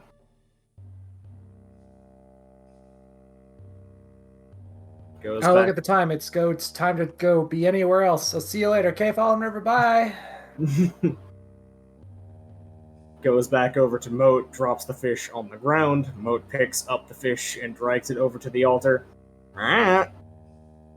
Cat opens eyes. Cat sees fish. Eyes dilate. Ears snap forward. Jumps off altar next to fish. Tries to grab whole fish. And then Moat swipes with one claw across the face. No. And then claw draws line down middle of fillet. We split. Dragon slaying Burr's cat has its ears pinned back from the smack and the interaction and is just almost about to attack back, but then tail flicks, looks over to the Inquisitor, looks back to the cat, looks back to the altar, looks down to the fish, and then looks back to Repose. And Repose can tell from the body language of Mode and just the familiar connection. The communication here is, you've messed with him enough. If we push this any further, we don't get free fish, we get yelled at. Just take the win and just go with it. And the cat is just like, fine. So they Propose peel just the stride fillet in, half. and without needing any opportunity to, without needing any time to get caught up on what's going on, just crouch down, draw a knife, split fish, unbone fish, otherwise prepare fish. Good. Good. Moat grabs one of the fillets, and Dragon Slaying Burr's cat grabs the fillet, but also grabs the bones in the mouth, and is very clearly happy to chew on the bones, if not ingest them. Just like, fuck you, I'm getting extra anyway, and then runs off with it towards Burr. You can't stop me. Haha. I got the garbage, but it means I got more than you! Ah, got him! Moat just kind of going back over to Flowing River. And then weaving back over and going to eat the fillet, as Burr picks up the cat. What did you do that for? Don't tell me you're gonna start talking too. No response. Okay, I don't know if I'd be able to handle that. You did totally have this as a long-term scheme, didn't you? Tail thump against her side. Of course you'd be a mafia, you're all from the same place. Just wandering off to her own, muttering to the cat as it is chewing on the fish. As the Inquisitor just goes off, irritatedly mumbling to himself as he gets out a set of brushes and, like, ritual purification implements and just starts putting everything back to the exact positions that should have been, dousing and relighting the candles, getting the cat hair off. Yeah, cat schemes. Cat crimes.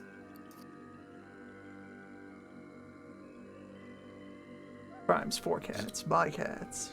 This is how mafia works. Made of cats. Made by cat. Cat crimes occurring. In there with you. Any day I see my former employer, well, any day I see my former superior, here's what we said. Any day I see my former superior have to do a little bit of the legwork himself is a happy day to me, Flowing River says. Not sure if you know the exact feeling, but feel like you have some experience or another related to that.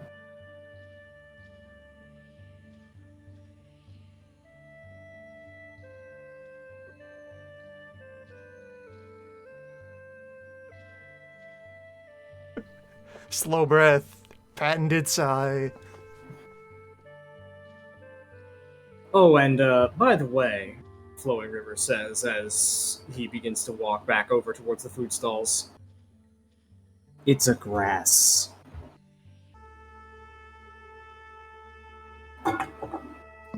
What?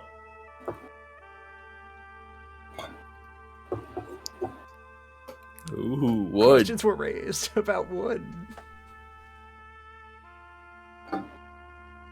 Someone's got their ear to the wood competition. Oh.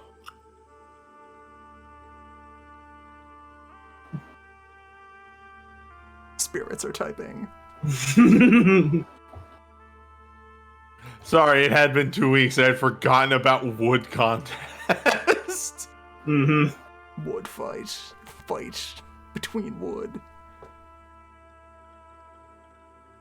Alright, and that would be...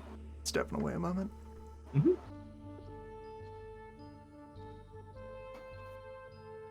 Darren, I'd like to include Stalwart Daughter in whatever's the next conversation to occur. I was just thinking that myself. Because, little does everyone know, she's got a mission here.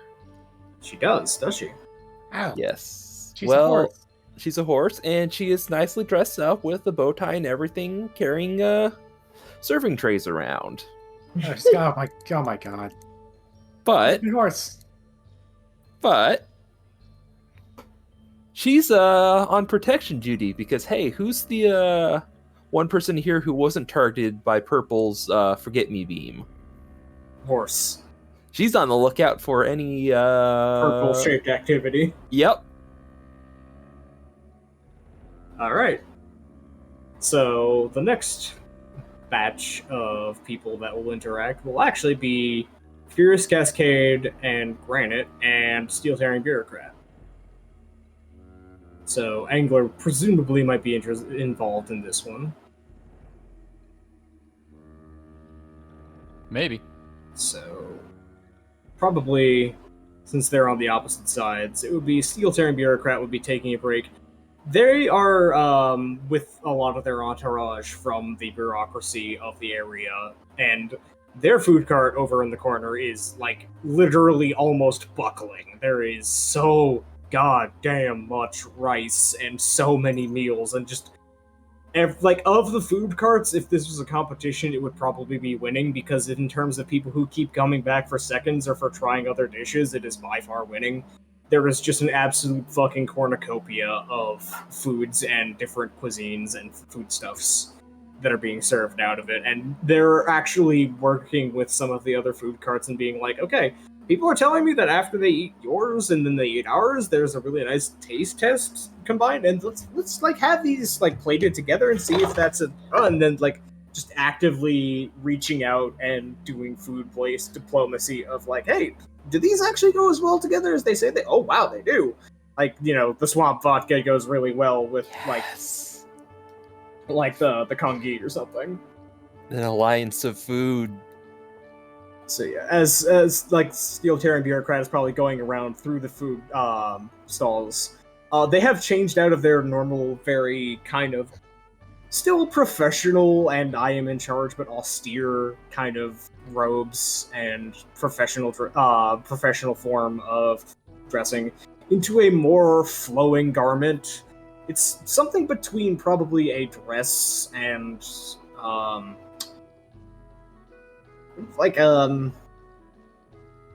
I don't really know a lot of the fashion terms for a lot of the formal femme-leaning dresses,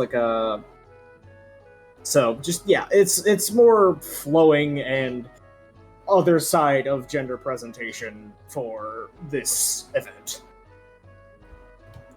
And as Stalwart Daughter is going by with food, actually stops by, holds up as Stalwart Daughter stops, and takes a small selection of there is probably Stalwart Daughter is probably a roaming sample platter from all of them, I would think, from how Milan would do it. Mm-hmm. So yeah, she's gonna stop by. She's been Steel Tearing Bureaucrat signaled to come over, so she's gonna bring food, and she's just gonna sort of, as foods can take it off, give a good look at everyone around here. Alright, roll me your finesse and navigate with a stunt. Let's navigate. And Steelitarian Bureaucrat actually goes for the candied insects from bismuths, like the ones candied in the honey. Just one of the ones that most people have not tried yet. But Steelitarian Bureaucrat just goes straight for it, tries it, and is just like, not sure I'd have it every day. Just kind of experience of, like, the visual experience of just not sure I'd have it every day, but a lot better than I was expecting. As Cascade is going over to probably get seconds or firsts or whatever. Stalwart Daughter does not see anything insect, like grubs, worms, other bees, things like that. The Stalwart Daughter does not see anything purple aligned. It seems to be pretty chill in a way that a Stalwart Daughter is, again, a strange being, as a horse with no weaknesses, no anxiety, no bones, etc. But even Stalwart Daughter, who is usually pretty on guard for threats, seems pretty chill. Like, seems very almost confident. Like, after the first passes for looking for purple, it's just like, not. If not now, then definitely not now. Maybe later. Mhm. Absolutely not now. Stalwart Daughter, you're not entirely sure how or why, but it's just like confident, like, nah, no. Okay. Area secure.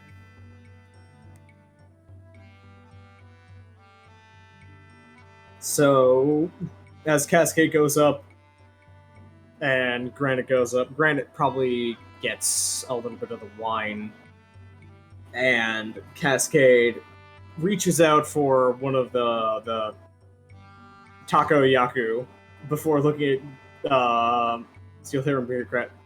The bugs, really? Yeah, no, they're quite good. It's rather crunchy, savory, has some sweetness to it. If you have any texture issues, they may not be pleasant. It's, think of it like a seafood, somewhat.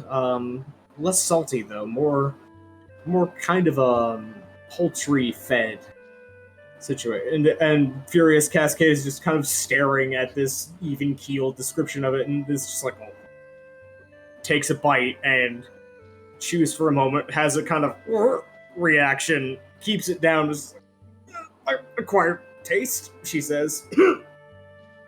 Yeah, you can have the rest of mine. Passes it over. Ugh. Well, aside from that, how have you been enjoying the events?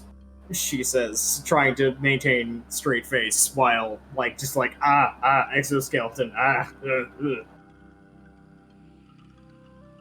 been enjoying them quite well, and I've been keeping my eye out on the interactions between all the parties so far before the official diplomatic meeting is made, and it seems that there's a relatively even-keeled balance between everyone's approaches to everyone else. There have been plenty of minglings between the peoples of the different areas. There have been some scuffles here and there, some discussions, and a couple of sour looks here and there that are unfortunately going to be inevitable. There is no such thing as perfect harmony across these societies, but in terms of the general tenor of things, seems to be going all right so far. The only real issue I would think of is just trails off for a moment. Well, I suppose that's premature before we go into full diplomatic discussion period, but it is certainly one thing to consider the logistics of managing the different forms of governance across multiple different polities, and then actually imagining how these bureaucracies are all going to be interacting. There's a slight smile on their face. As you may understand, that is one of the primary things on my mind, is how I'm going to be personally handling whatever facilitations are necessary for this alliance, and seeing what I can do to advise the others on a smooth method of integrating themselves into whatever governing body we have. Cascade is just kind of like nodding along in a way of just like, yeah, that makes sense. Just very letting the talk go on to cover up the reaction, but also just going, yeah, that tracks. Granite sipping on the drink. I'm honestly surprised, Granite says, glancing around, with the number of formerly, if not overtly hostile in most situations, certainly tense relations between many parties, that there haven't been more active butting of heads involved. Steel-tearing bureaucrat shrugs. Well, first of all, it has obviously been facilitated by Princess of the Earth, the Great Power, and so there's that hanging over everyone's heads. Additionally, the logic that brought us all here is very solid. After all, one of us on our own would be easy prey to the forces that have brought us here together to discuss this. And lastly, I don't think anybody would be here unless they were willing to give the diplomacy a shot, unless they were an active saboteur against it.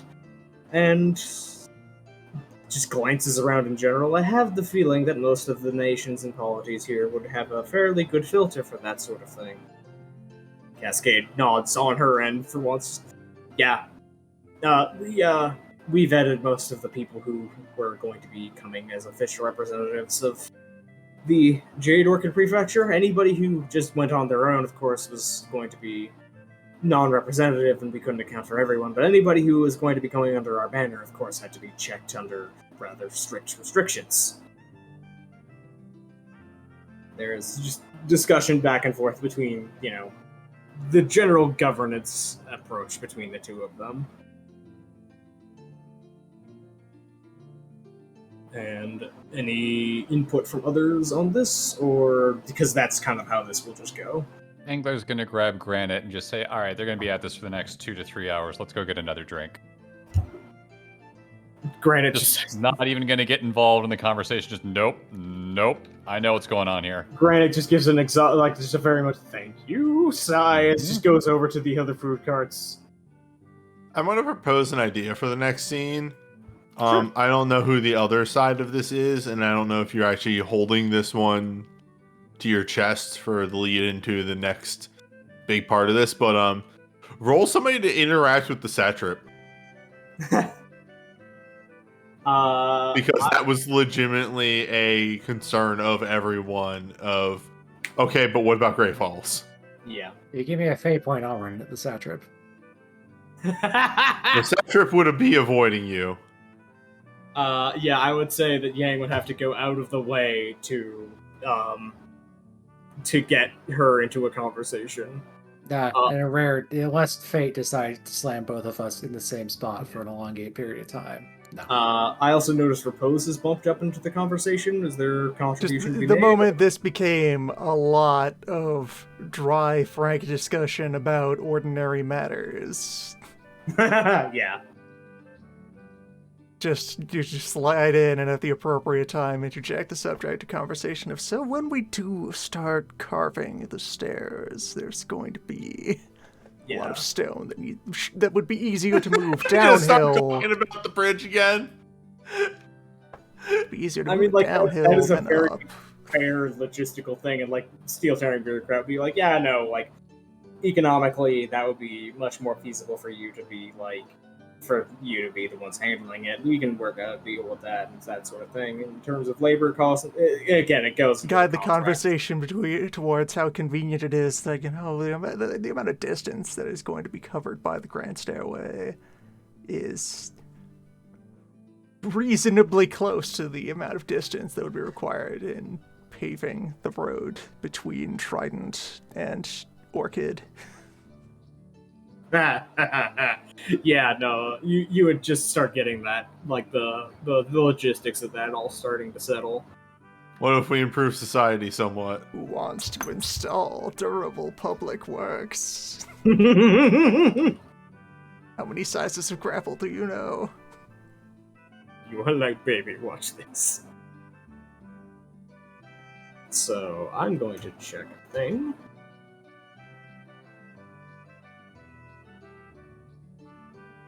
Okay, so I'm going to actually take your suggestion for the satrap, being the person to talk to, who, again, I'm going to...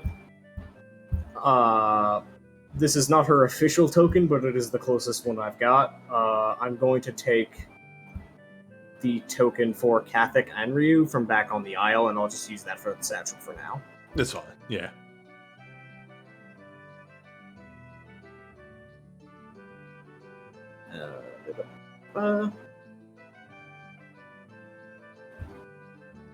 And I am going to say that actually her interaction so far, would Obsidian be paying particular attention to how that Obsidian has been paying attention to almost every conversation that he is nearby. Okay. In that, if tensions get high, he was planning to step in. The only one that he stepped in specifically was Bismuth, because he has a personal connection to Bismuth. Right. So, roll me, I would say, fortitude embassy. We'll call it that roll with a stunt. Okay. I have done nothing. Roll a stunt. Okay. No, Real like specifically because you have said that you are paying specific close attention to this. That's a 6. All right, so you start paying close attention over time, and notice that there is not so much a deliberate cold shoulder to the Grey Falls dispatch, so much as people are associating with their neighbors, people are associating with the people they're more comfortable with, and that has kind of created an air gap around the Grey Falls delegation.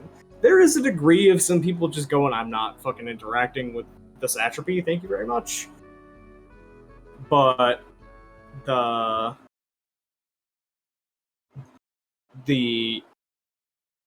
delegation is largely on its own, aside from individuals going out and mingling and having things. The satrap has very clearly not been approached, and from your read is a... Alice, please stop smacking your tail on the can directly next to the microphone, thank you. Is clearly a mix of two concerned about appearing overbearing to reach out to other people directly when not approached, and also prideful and kind of annoyed of like, well, fuck you too. If you're not going to pay attention to me, then I'm going to sit here and wait for you to come over. Until at a point she's just kind of having that bubble burst a little bit and is just a little deflated as everybody else is mingling and talking and having all of these pre-established connections, or, tenuous connections being reinforced, and begins to look around and think, all right, who do I go speak with? And then there is a spiritual just kind of lurch in everyone's stomachs nearby as Sheikhan, the god of deterrence, now effectively has introduced to everybody else in their new form, the god of magical materials as used in warfare, and just kind of assembles itself out of essence to reform itself and just manifest. That's the word I'm looking for. And it is not manifesting in the middle to be like, behold, I'm huge. It is off on the edges, very clearly trying to not be the center of attention, despite being, like the 15-foot tall, giant magical metal robot mask thing god. And anybody remotely spiritually sensitive already whipped around and is just like, oh, already. But Sheikhan just places palms up together in kind of prayer gesture. Then kind of he to catch the note in chat. Shay Khan is kind of fluid. They use he, they, it kind of interchangeably. It is vaguely masculine leaning, but also in the sense of like gender is an affectation when you are a god of an abstract concept this abstract. Gods can be flexible. Yeah. Yeah. It's a god. Yeah. There's flexibility to it.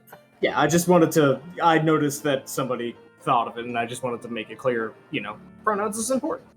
Also, I take it I'm audible again. Yes, there we I go. noticed Yeah, you there was- popping in and out. Yeah, there was some bugs going There were some on. Discord issues where it decided, no, I don't get to talk anymore. I'm sorry if I missed it. Was there anything that we missed? Any input? Nope. Okay. You're good. Okay, so Shay Khan does just kind of like very pop off on the side, just like, just like, yeah, I'm here, but also please don't let me dominate the conversation.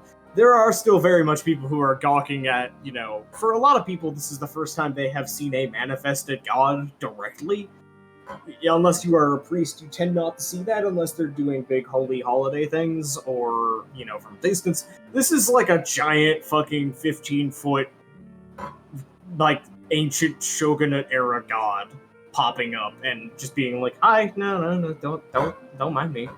And then kind of once the chattering among the area is settled, very quietly moves up into the satrap's general group, and until I see Repose approaching, anybody else who wants to hear this is going to actually have to approach, because the conversation at first is quiet, and as chat just pointed out, Shireen has not been introduced directly to Shay Khan. Yeah, Shireen, that was going to happen. Shireen has been told some about Shay Khan as part of the whole introducing Shay Khan to the Regent thing, but this conversation over here between Koi and Shireen is, Milan can immediately notice Shireen seeing Shay Khan, recognizing the iconography and the general designs of the armor and the general appearance, and just realizing special interest in flesh, just is, instead of running over, is just kind of hard shut down, like rest of world is tunnel visioned over to it, just like holy crap.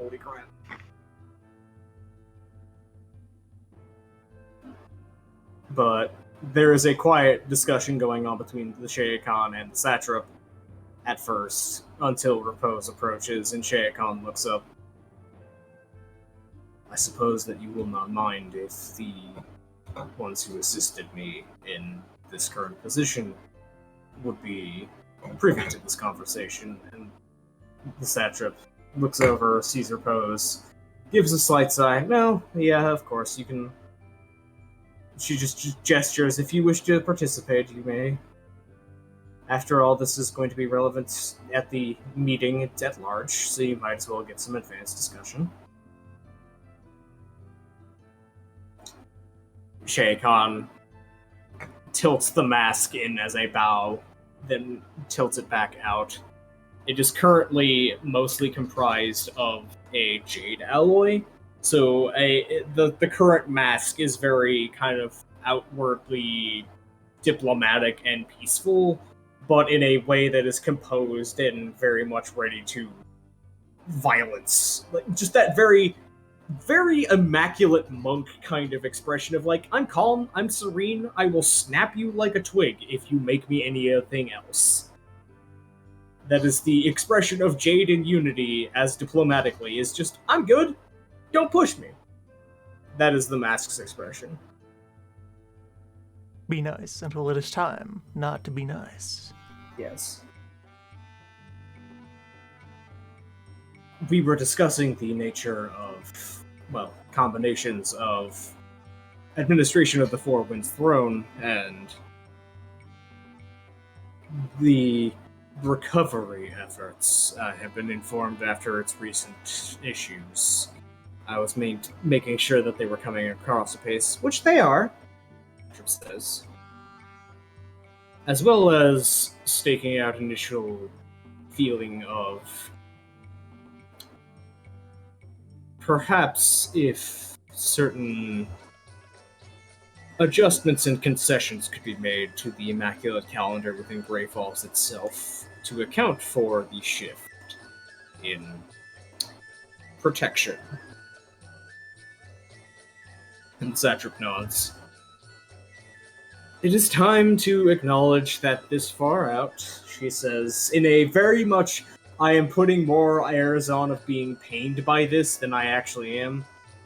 But this far out from the embrace of the central Immaculate Temples, certain concessions must be made and certain arrangements must be come to acknowledge the realities of the situation one finds oneself in, especially when, as is so dearly unfortunate, the Isle itself is in a situation where it is not in position to provide official guidance and support as to how to maintain the calendars. And it is clear that the conversation is basically, okay, how do we finagle the Immaculates into basically prayer corruption by their standards, and more, okay, Shea Khan is a new god, and Shea Khan wants place on prayer calendar time, but also wants a good deal out of it, and knows that they need a good leverage point to have a good deal, and so they're discussing that. And the general gist so far is that, hey, considering what I am, basically, the Four-Wind Throne is basically under my purview, so that's already making me pretty fucking important. And hey, this is a piece of the Sword of Creation, that would also be kind of under my purview, that would make me important. Just kind of stacking deck in terms of ways of, I am new here, but I'm in a way, I am important enough to be important, for lack of a more succinct way of putting it. Mm-hmm. But as that conversation is going on, Shireen, rather than approaching Shea Khan, turns over to Milan. Do you know that? No. Me? That's their name is Shea Khan. They're a god of the magical metals. And Repose has had more dealings with them than I have. You see the air around her rippling as you recognize that her anima is just slightly ticked up, as, again, thinking so hard that the air currents around her change. Do you want to go say hello? She actually starts, mouthing words, and the air is not able to leave her throat. But from the bits of what you're able to catch out, and from what she's saying, she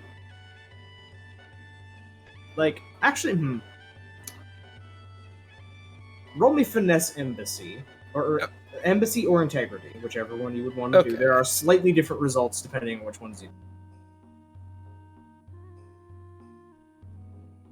That is embassy. All right.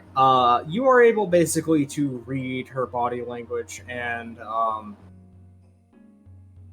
the general tenor of her. She recognizes Shea Khan, not in just a, oh, I know that name. It's, oh shit, I've read a book about this guy. I actually know this god's history. I have studied this god. I was under the impression this god was historical. I did not think they were still around. It's the equivalent of turning a corner and seeing, pick giant luminary you respect in your field here, or finding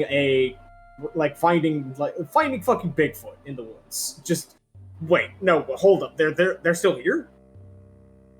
Okay, I'm going to do something that, out of character, I realize is something a bit rude, but it's something I feel like Milan would do in the scene. Mm-hmm. Milan's going to grab Shirin by the wrist and start pulling her over to Shea Khan, come on, let's go say hi. There is a very immediate shift in her kind of motion, just ha ha ha ha ha, just immediate like not words, just words of kind of I guess digging. this is happening. Like her feet are dug in a little bit, but she is following you, but is making kind of confused, alarmed, slow down noises, but also not stop. Like if that makes sense, just like just, are you sure? Milan's going to slow down but not stop the walking, and is just going to give like light. It'll be fine. You just have to go over, say hello. It's fine. They'll like you.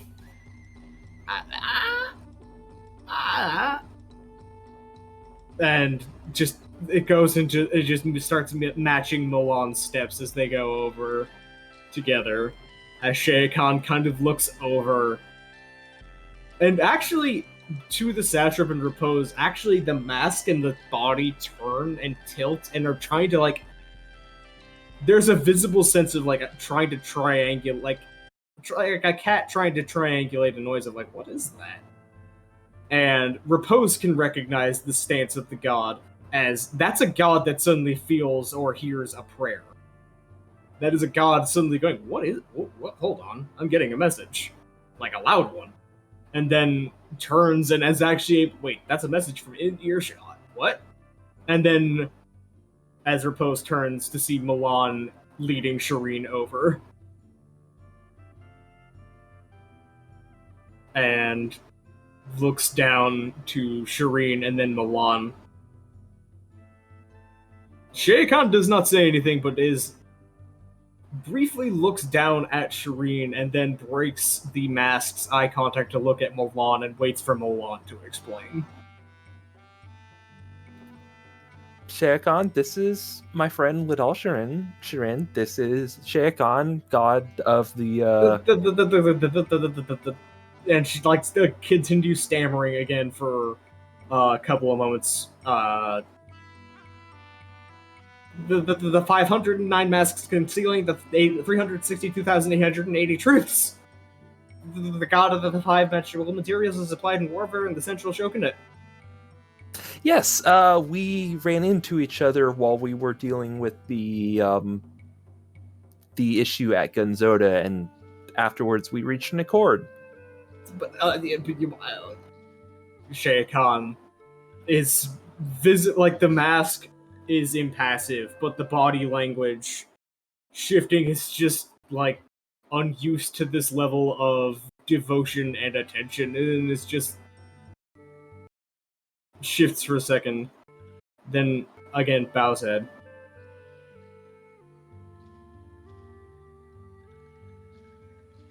It is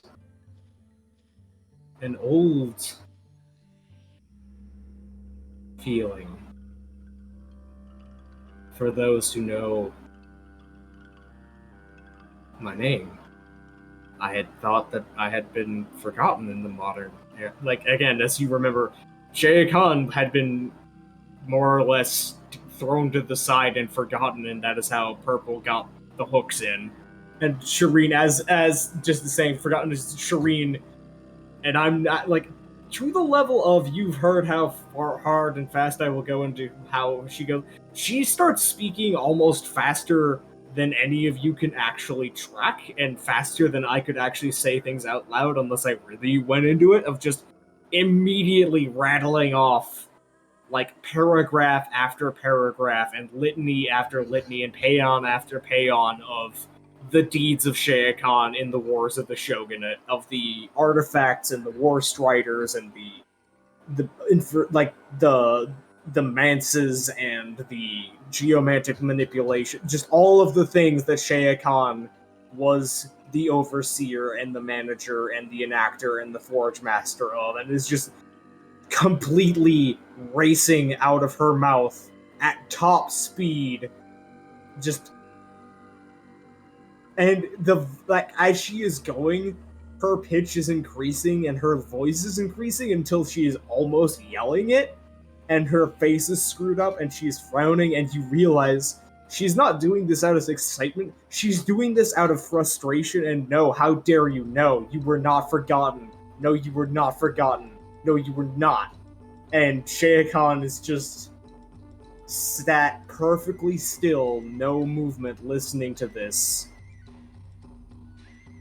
In the background of this, Shirin saying all this, Milan addresses Shea Khan, and this is my dear friend Shirin. She is an immaculate from the center, as I am from the center, and she's an expert on the gods of the Shogunate era, but is getting drowned out by Shirin saying all this.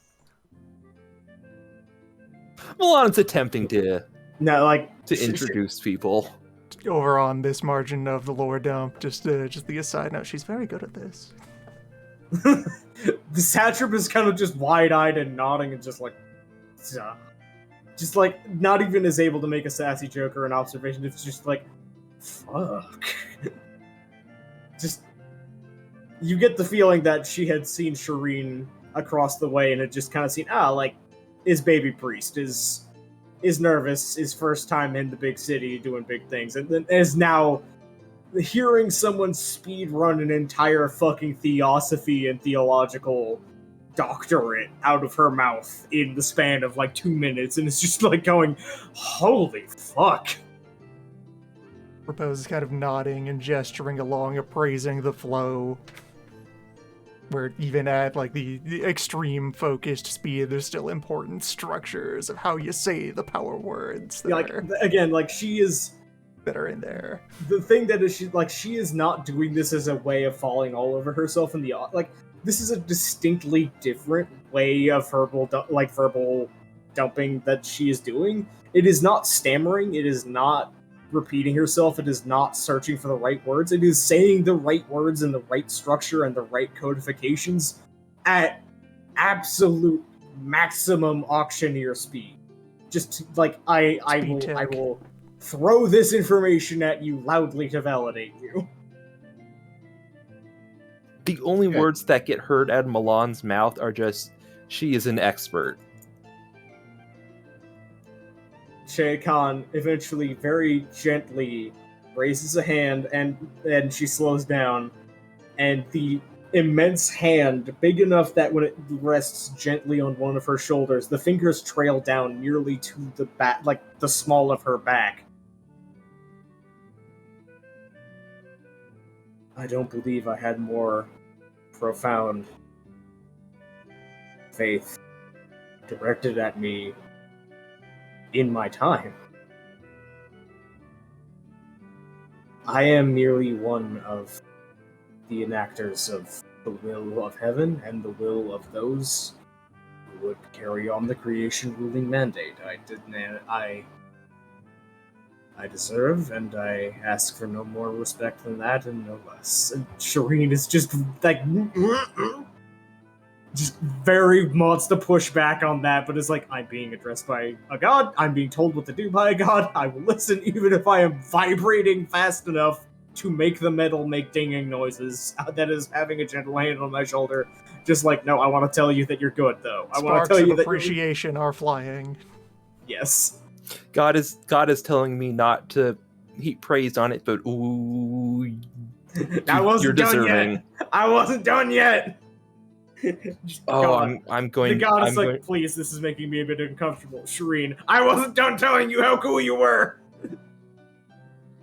No, you're not allowed to go into a corn cob just yet. I've got more praise to heap. Yeah.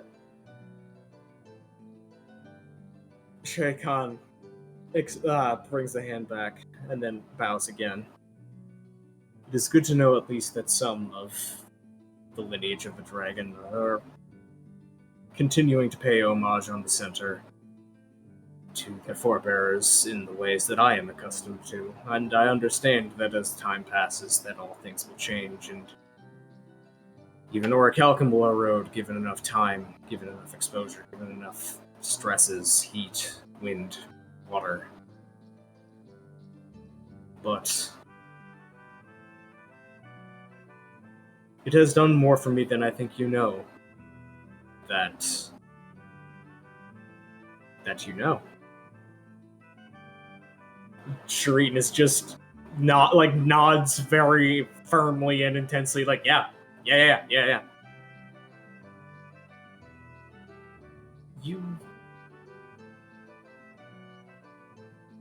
I do not wish to overtax your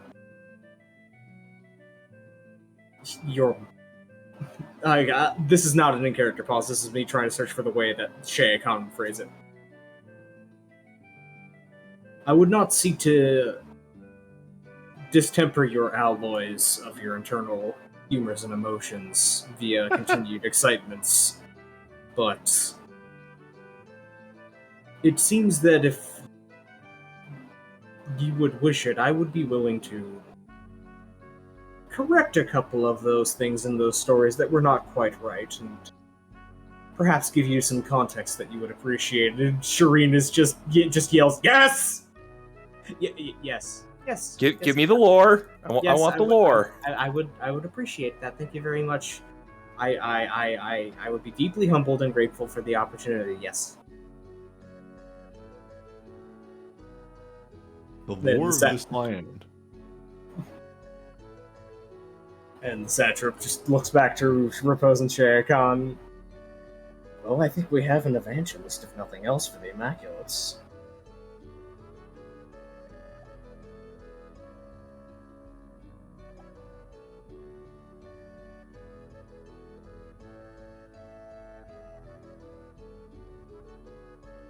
And There's always much good that can be said of appropriately spirited advocates.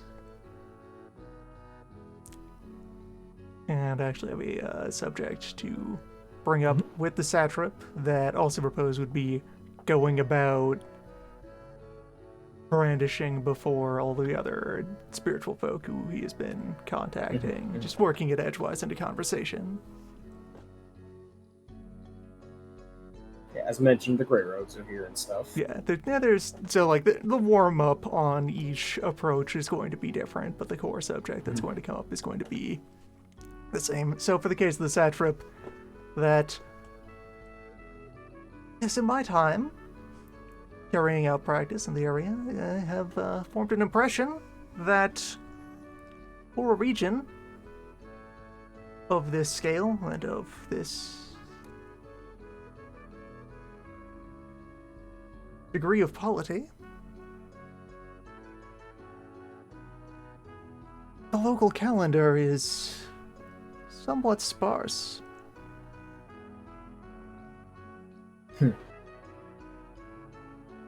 Now, there are a range of opinions on the subject of what is an appropriate number of idols for any given expanse of vague gesturing and grumbling. There are merits to arranging oneself around the names of many spirits, but redirecting one's focus to a few.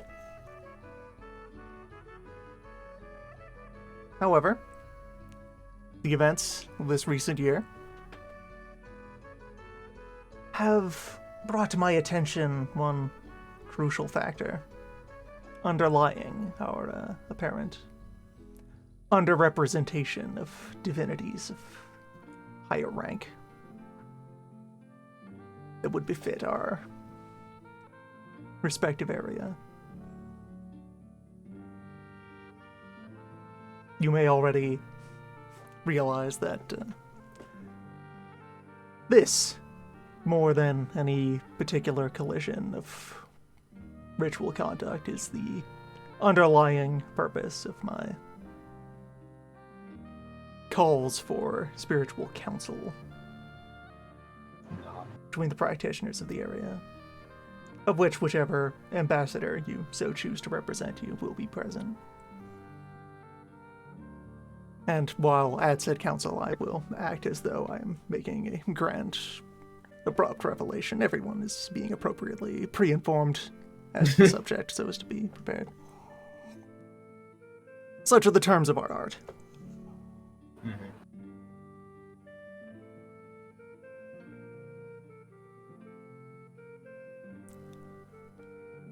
We have known for good or ill, well, for good and ill, the effects of dwelling in one of heaven's blind spots.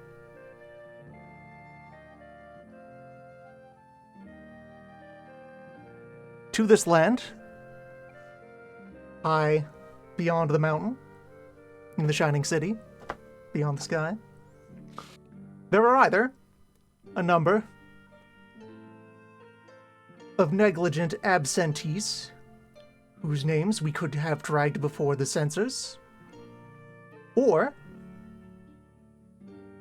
an equal number of very important vacancies waiting to be filled.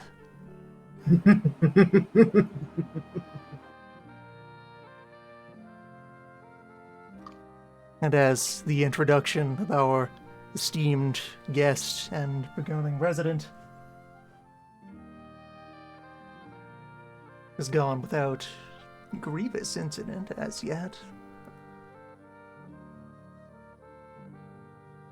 one can hardly begin to speculate on heaven's will, mumble, grumble, various filler platitudes, but then eventually arriving back at the point of, being at scheming conversation distance.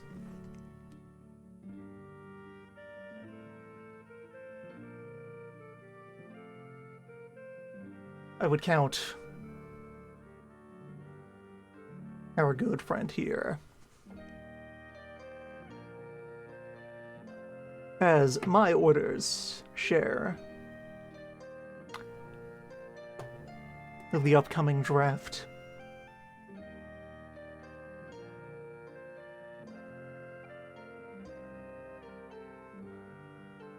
The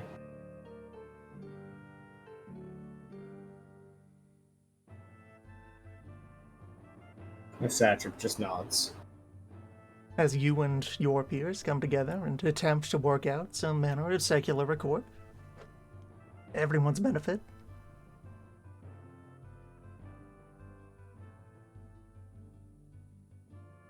Bit of a light shrug. It is the way of things that crowns and shares and titles come and go freely with the seasons in these lands. The names of spirits are more prone to endure.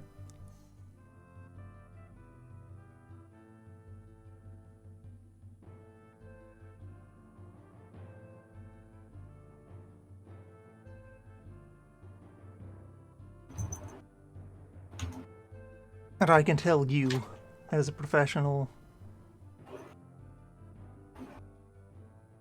there are all manner of affairs which have unfolded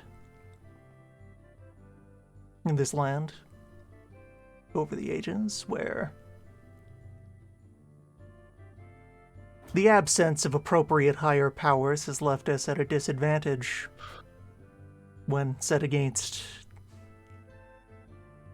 And we haven't filled out names of other broad regions, but the folks up on the Serpent Ridge or on the other side of the Great River or what have you. The Venean Shogunate, the farther reaches of the 100 Kingdoms, etc. Whatever is going on in the deep woods. Who knows, and honestly, that's fine if they stay over there.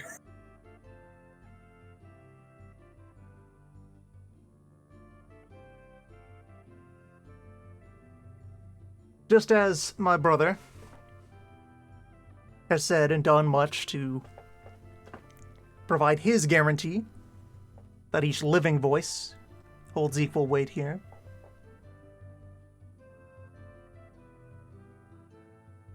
And he just kind of leaves hanging that you can fill in the rest of that yourself of, hey, do you want to endorse a god? You want to build a fucking pantheon? Mm-hmm. Do you want a Hazlanti League of this shit? You want to either introduce a nobody or get someone who you would like to have owe you an amazing favor promoted? Promotions! Fuck.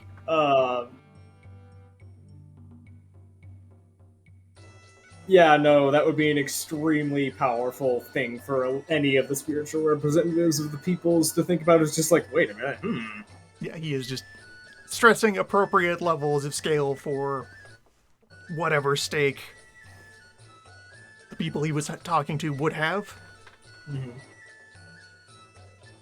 Just, hey, you know, the thing that the center does pretty well is that formalizing everything does create a structure that is more powerful than the sum of its parts.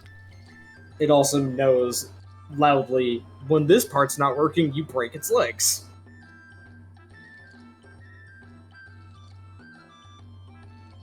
And that, after having had time to travel around and cross-reference notes on what everyone is doing, he has noticed a bunch of blanks and vacancies of, wait, there is someone who's supposed to be doing that, and we don't have someone doing that. Yep, that has been a very quiet hanging thing in my notes of just, there are a lot of gods that should be here. There aren't. So let's fix that. And if someone shows up to try and be like, no, I'm the god of that, then we rip and tear them. Go get them! We drag them over the coals for back pay for miracles that we have been owed for thousands of years. Where the fuck is my fertility harvest bonus?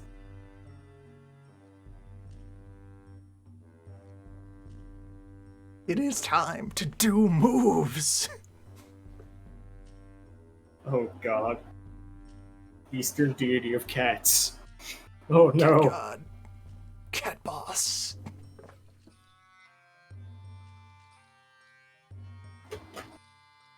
Chief drinks a bucket of mercury and ends up in heaven, and just within 24 hours everything is fixed and or on fire. Yeah, just More, putting more forth the there. and.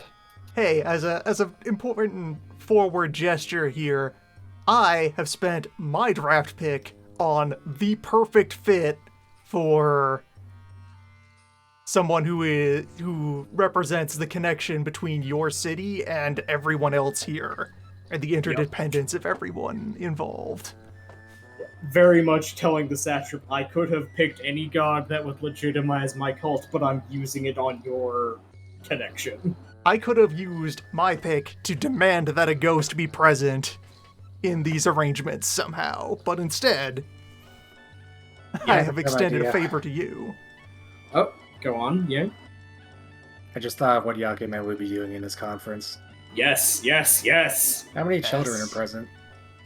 A decent amount, but not a huge amount. This is like a bit, like, the What'd you kids are say? here because, like, as either the kids would not be accounted for elsewhere.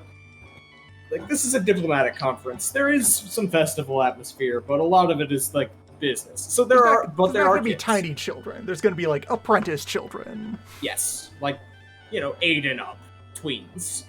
Good. They're the exact right Folks age who for are this. learning and I working. am going to recite a fake children's book that I just invented now that very coincidentally has very sweeping themes about very romanticized themes about unity and coexistence and just being brave and how basically I'm gonna like trick people into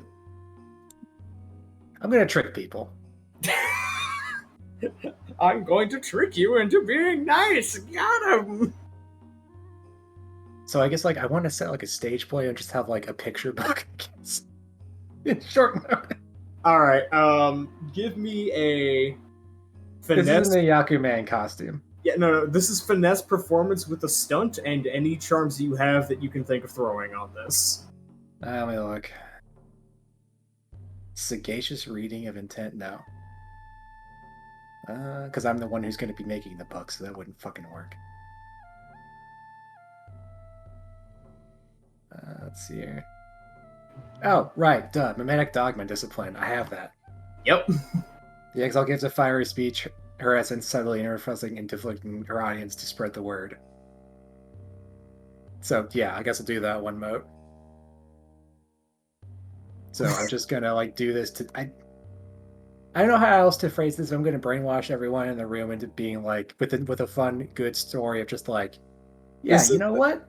We should just be cool with each other. So, like, important actual thing. This is not a natural mental influence. There's like 2 things in the Essence book that are the direct grab you by the brain and make you do something. This is more greasing the wheel rather than I am making. So anybody who wants to hard shut this down will be able to, but Good. it is just the natural inclination. Like, it is basically you are making the easy way to go, yeah, that sounds right. I guess I'm And- making one of those like storybooks And in Genshin. looking at pretty looking much at the right now. phrasing on this, your base roll still needs to be good enough to influence them, but then Yes. successful influence gets It's essence extra magnified. successes of impact. Yeah, basically, what it is that it takes a valid argument and convinces people to evangelize it. So it's not going to be just these people that are convinced. It is they are Yeah. going to tell their friends. Okay, I am creating lore right now, and I'm just, if anyone questions about it, it's gonna be like, oh, this is a really old book. Of just like, this is how, people have always been able to do this. We just need to be able to do it. All right, so you are basically Yeah. just being unity and pulling together and things like that. Would there be particular motifs you would be pulling on? Would you be putting anything that you have done in, or would it just be a generic kind of vague, yeah, that sounds about right, old story? Pretty much whatever I've learned from like just chatting people up, and then also vaguely have it coincide with most of the people in attendance in this conference. All right, so yeah, okay. So now do I roll my essence? No, is it essence automatic dice or It's essence bonus successes if you Okay, yeah. are on a successful influence. So yeah, this is a successful influence, which means I that am it goes trying from to influence 3. children specifically. So you have gone from 3 successes to 7. Oh. Well, Yeah, alright. that is how this works. Is if you are successful, you get 4 more successes on top of your success. So I'm doing a hell of a stage play right now to set the mood. so basically, you like as you were doing it, you're kind of realizing like, yeah, they're on board. I've got them paying attention, and then you kick on the juice, and then it is clear that they just start leaning in and they start paying more attention, and they start doing the call and response, and they start doing they're following along with the narrative that you are making as you were going through this picture book that is, again, like, you whipped up on short notice, so it's not fantastically high quality, but again, for whipping it up in less than a fucking hour, pretty good, honestly. For the intended audience, it will do. So you're basically just telling these kids the importance of, like, it is important to know. Here's why you should care about other people. Illustrated with fun pictures and a nice narration. Like, it's important to know when you should stand alone when everybody around you is doing a bad thing, and it's important to know when you should stand with everybody else to support each other, that kind of thing. Basically, the difference between going with the crowd because it's going with the crowd and going with the crowd because that's how you get things done when you know that you're Because it's right to do this right now. like probably it would be a fable and a parallel probably set in the Shogunate era, because like probably most moral plays and things like that would be set in the very comfortably period of history that is no longer directly relevant, so we can put more dicey things in it, kind of thing. Like, you can't do this kind of parallel with under the reign of the Scarlet Empress, because then you would be insinuating that everything was bad at some point under the Empress. But no, the Shogunate will fully admit that they fucked up sometimes. So it's like, one time under the Shogunate, there was a crowd of people who got an idea, and they all got whipped up, and it was like, well, if there's all these people who are doing it, and we have all this power, we're gonna do it. And then it's like, oh no, some disaster happens, and then there's somebody who steps away and gets together with another group of people or convinces people out of the crowd, and it's just, no, really, this is the correct thing, and groups do have power, but you need to be getting together to do the right thing. Just that kind of thing of like, hey, there's power in numbers, be responsible with that, but also remember, there's power in numbers. Yeah, I guess the interior intent is to I guess give the younger members of the audience like a fucking tie, and then also give them a bunch of leading questions to go around asking people just God, that's innocently. that's way more succinct from Morgan and Chet. Don't be a mob, be a group. That is basically. yeah. And yeah, you would notice immediately, like the kids are immediately going back to their guardians or their parents or their the journeymen who are tasked with helping with the apprenticeships, like, and immediately asking questions about this story. And like, obviously the adults have never heard of it because you just made it up, but they're telling the story, and it's just like, so does that make sense? And the adults are all starting to think about it, like, that's pretty elegant. Important X factor here. You just got a bunch of kids from different delegations introduced to each other. So Yeah, there's now that's this nice wave of that's why people children's who know so each other. specifically. It's the classic way to do this. It's the children have been introduced to cross-polity unity of ideals and goals, and don't give a shit about who you're with under the label. It's what do you want to do and what life do you want to lead. And it doesn't matter that they live out in Jade Orchid. It matters that they too want to see a world where a harvest god can't just throw a fit and mean everybody starves because they didn't get their fucking ego fluffed or something like that. That kind of thing. So yeah, no, Yang has very much laid a subtle but long-term, pretty impactful ramification of probably all of the kids who came here. They're not gonna all magically turn into super advocates or super cool people, but like there is a solid, very, very solid underlying foundation of the young people here and their families and their people of actual cooperation among each other, of just like, you know what? Why don't we just cross arbitrary lines, pay attention to each other, and focus on the issues that impact multiple different groups at once, when it is actually more efficient to do that rather than focusing on single individual efforts towards a problem that is bigger than any of us. Just asking questions, bro. Oh, Milan is vibrating right now. But yeah, just more people like patient zeros instead of Stories aren't political. Don't be ridiculous. You can't tell narratives with dice. Anyway. Darren, I roll the dice to seize the means of production. Alright, first aim for the eyes. And then throw really hard. You have grabbed your brother who had already resumed idol carving? Yes? I've seized the means of production. Repose looks up. What do you want? Yep. God, that's right. You already introduced Shere Khan to Shireen. You have introduced the god of fucking nuclear deterrence to Shireen. Right. I have one more scene I want to do with Shirin, but I want that to be towards the end. I'm thinking of ending a little early because, again, number one, several people were a little low energy, and number two, I want the full diplomatic conference to be its own thing because there are going to be some interruptions that happen on that, and we do not have time in our usual allotted time slot for accounting for that. And Preamble to Parliament. I think the last bit can be the whole hearth with Shirin going, okay, here's the situation. We've introduced you to everyone. Now let's talk about the rough part. And specifically, like, there are many Exalteds here. Not all are dragon-blooded. We are all in agreement. We are working together to deal with Doom. And broaching that subject. Hey. I know this is your choice in character, and you make a lot of wrong decisions. I don't hate this idea. Don't say many. Just be like, hey, teeth over there. Because, okay. Lunars... There's a reason why I said that out of character and not in Milan's voice. Yeah, teeth is a known factor. Lunars, they're fine. Solars are a much harder sell.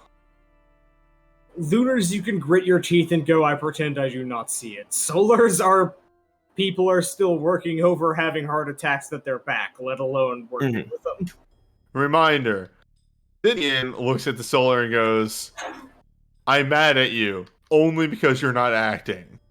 Yeah. Repose immediately was thinking of ways to kill it. Yeah. Debone. And I didn't specifically call out saying, yes, there are solars here. I just said there are other Exalted. Yeah. But by saying other that's Exalted, you are... That's it's something too vague. that needs addressed. Yeah. But I say, go ahead. Like, if you run this pot by Obsidian, he will be there to help in the conversation, because again, he was the person that had the conversation with with her originally of, you need to make your own decisions. Yep. And that's why I want to loop Shirin in the know of, okay, we're also doing this because we've met Lunars who we can form an alliance with to deal with the big doom. And that's why I want the rest of the Hearth to be there, because there's a lot of voices she trusts here. Yeah. And I don't want to leave Shirin out and keep lying to her about this. Yes. I think this is a good final conversation to end the session on. Yeah. Alright, so probably like a while later, after she has been done kind of pinballing around between Koi, Sheikah, a bit of Bismuth, like has gone from isolated and kind of nervous to, there are multiple people I can have my interests at and talk to and are cool and just pinballing around, and is now visibly just kind of like, oh boy, okay, ran through social experience. For now, I need to go sit down and have some more food, and has gone back over to the cart and just gotten just a bowl of very simply treated like rice with sesame and some other just like probably like diced up lotus pod and things like that. Just Comfort food. Just again, comfort food and very simple priestly immaculate food rather than indulgent greasy like festival food. Calm down, food. Comfort food in the literal definition of comfort food. Yeah. Just kind of looks up when Milan approaches. Hello, Milan. Hello. Exciting group. Yeah, is everything okay? Are you doing all right? Yep, I've just been running around getting all the food. The food people are actually really starting to work together more. They've been asking me to assist with the logistics of getting supplies moved around. That's good. I'm glad that your project is going well, and I'm glad that you're having a good time and that you're getting success. Yeah, I'm really hoping this goes over well. We need these people's help. She nods. And at this, the rest of the Hearth can join in. Hey, Milan, I radicalized the youth. What? Obsidian would slide over, but like standing a distance away. This is not his conversation to have. I think Milan has sent out a beacon to the Hearth of, okay, it's time we need to broach the subject of teeth.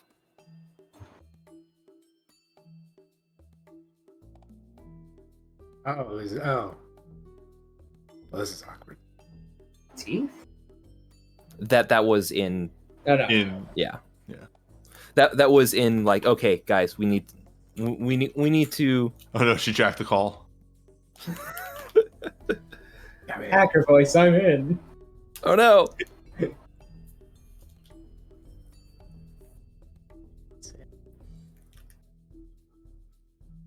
I'm trying to wrap my minds on how do I want to do this, which is why I want to try and get everyone in to Sure. people have ideas.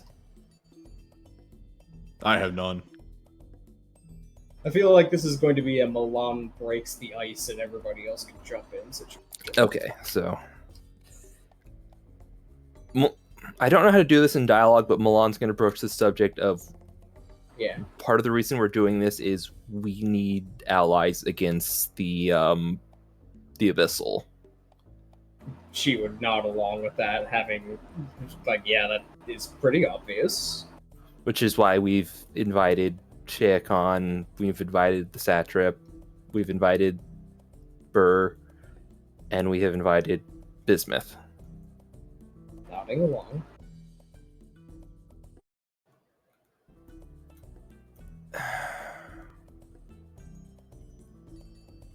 This is in character awkward silence of Okay.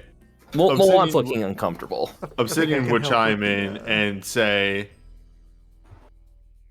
Repose would probably rip the band-aid off most gently. I think I can help with the ramp up here. Yeah. I think the easiest way, again, is to put it on her, of just saying, ask her what she thinks of Bismuth, and then also then follow that up with, like, you know, if she goes into all the stories that he told about killing elves, and just be like, so how do you think he did that? Okay. All right, so lead up to help establish tone for all of that. Yeah, Just with a tons bit of brain here. Yep. just with a bit of shifting and shuffling, and taking a moment to acquire attention and so forth. Get things nice and still and quiet.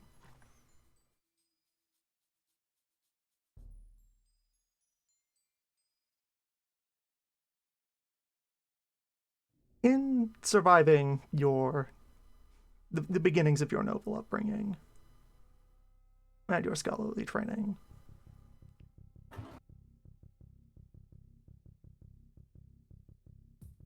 you already have some acquaintance with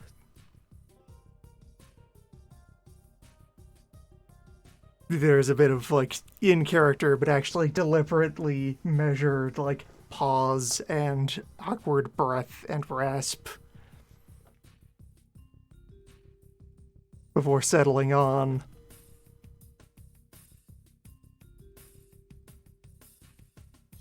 Open secrets. Difficult truths.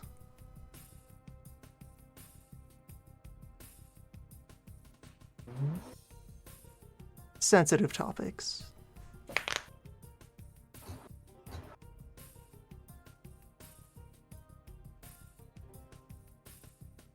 She's quiet, and you can tell from the role, she's looking at Milan in confusion. She can recognize Milan has some sort of internal turmoil going on, but cannot identify what or why, and is mostly having her own judgment clouded by, oh no, Milan is sad and upset, and I don't know what's going on.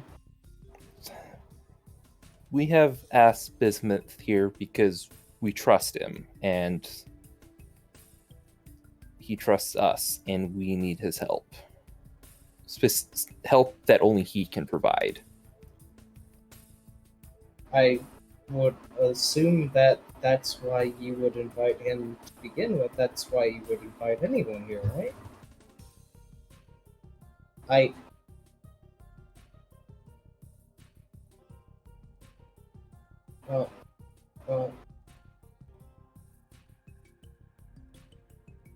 There is a moment where there is a visible catch in her eyes where you can tell that she thought it for a second and stomped on it. Just like, nope. Not saying it out loud, not entertaining the thought, but also not removing it entirely.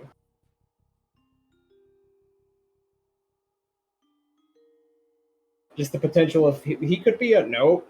I'm not inviting that in until that's told to me. You may have seen over the course of the days meandering who Bismuth has indulged the company of and whom he has avoided.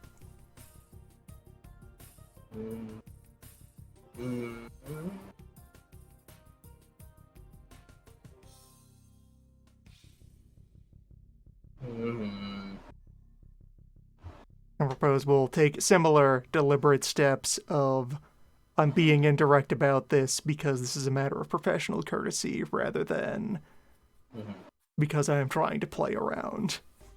Yeah. Just getting into the same clinical tone he might use when easing into talking with someone about a disease or just any other harsh subject which should be handled politely. Especially when it's about a third party who isn't present at the conversation. Right. Yeah. And I guess this is where Obsidian could chime in with the thought process of, in his stories of how he killed elves, how did he describe doing that? There is just...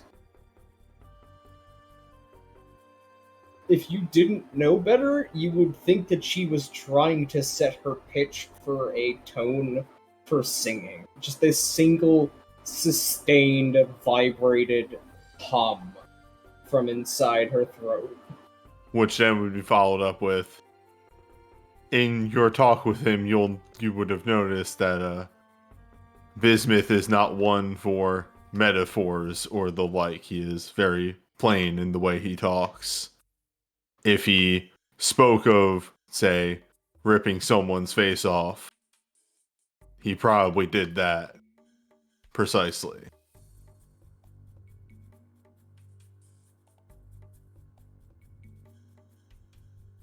She puts the bowl down slowly on the ground next to her with a slightly tremoring hand, taking a slow inhale, a slow exhale.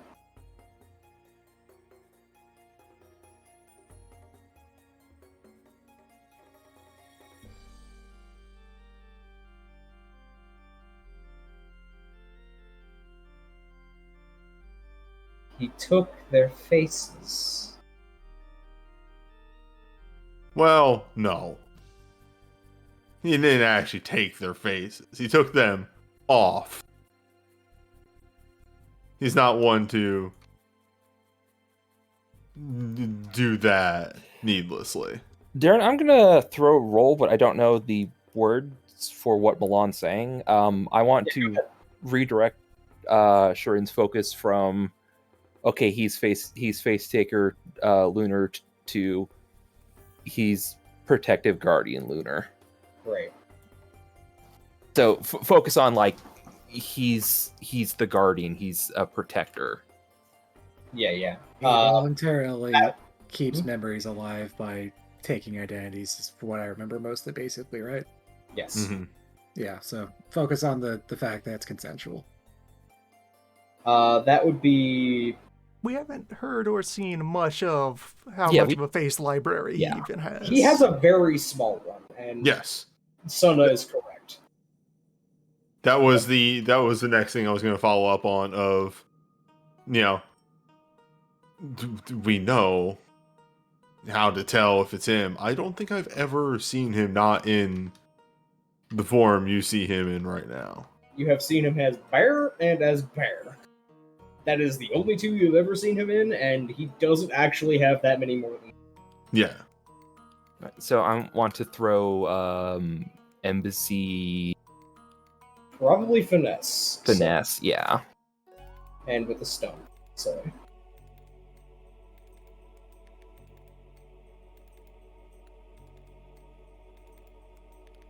That's many successes of... And you needed 7, so you got 7 to prevent her from having just full panic attack about this. I think what Milan does is, instead of talking about Bismuth, Milan mentions Pangalinda. Focusing on why, like, you met all of the people around him, and they trust him so implicitly and so kindly and so wonderfully, and what kind of monster would be like that? Yep. Just, again, focus, like, you can see her closing her eyes and trying to do triangle breathing, trying to just maintain her breath, and it like being ragged and hitching and like almost like rattling along the inside of her ribs. As a side, out of character, I think we should agree as a group that if she takes a moment to pause, we don't interrupt her. Like, let her recenter herself before the discussion continues. I would agree. I am going. Okay, Yang is going to squat down and give her a physical card that is red, and just say like, when you need to process, put this up, and when you put it back down, we'll continue. Okay. There's like a maybe second and a half of lag, but then she nods and takes the card. All right.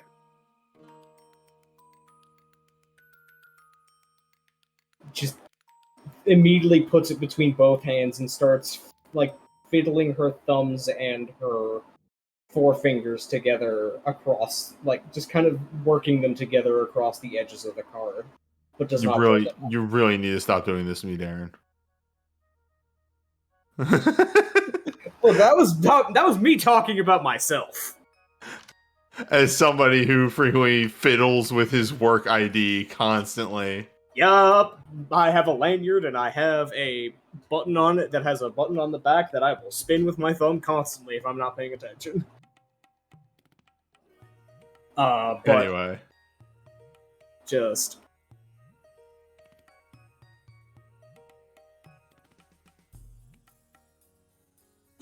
you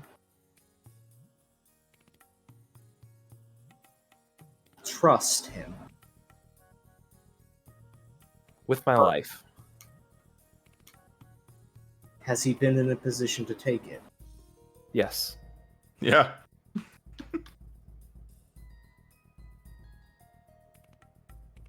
How?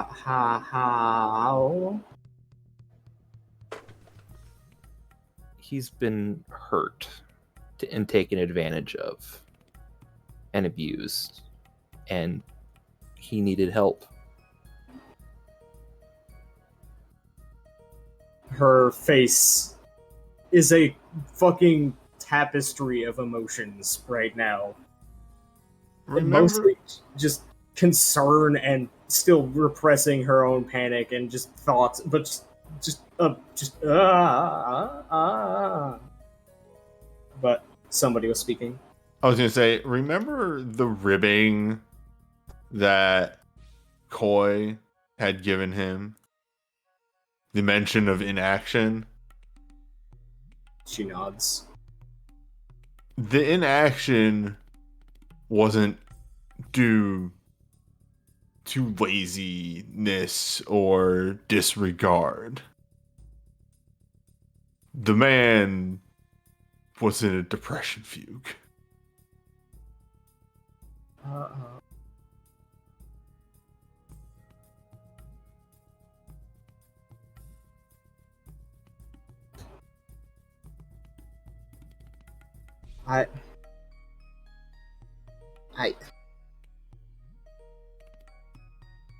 He fiddles with the card but does not lift it.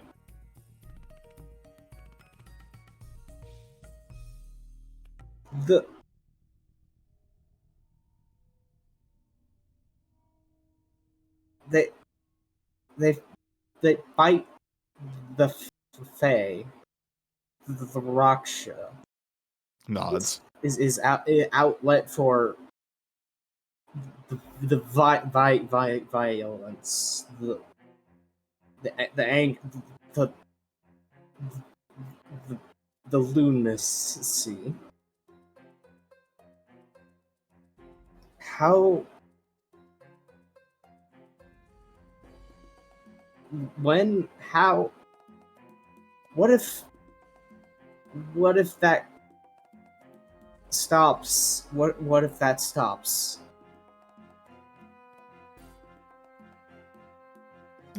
Thinking of response to this. Part of the reason why we're doing this, so everyone, not just him, not even just us, has a net. something else to latch onto, so the void doesn't whisper to them.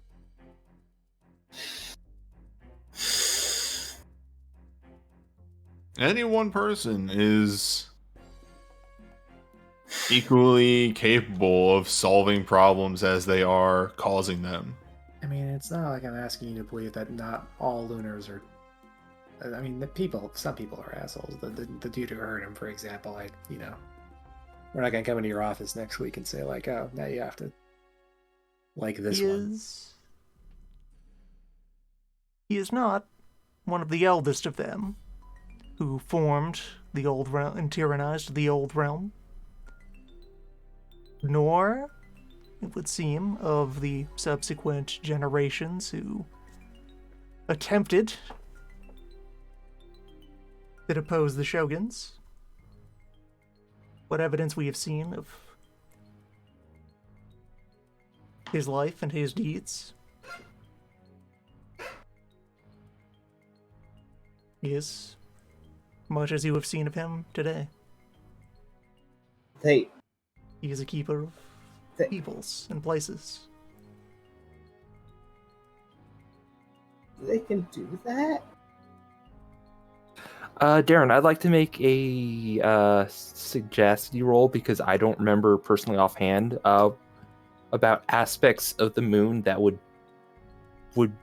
best be described here. Like if Bismuth represents the moon, he is representing this part. Go right ahead. That'll be finesse sagacity with the stun.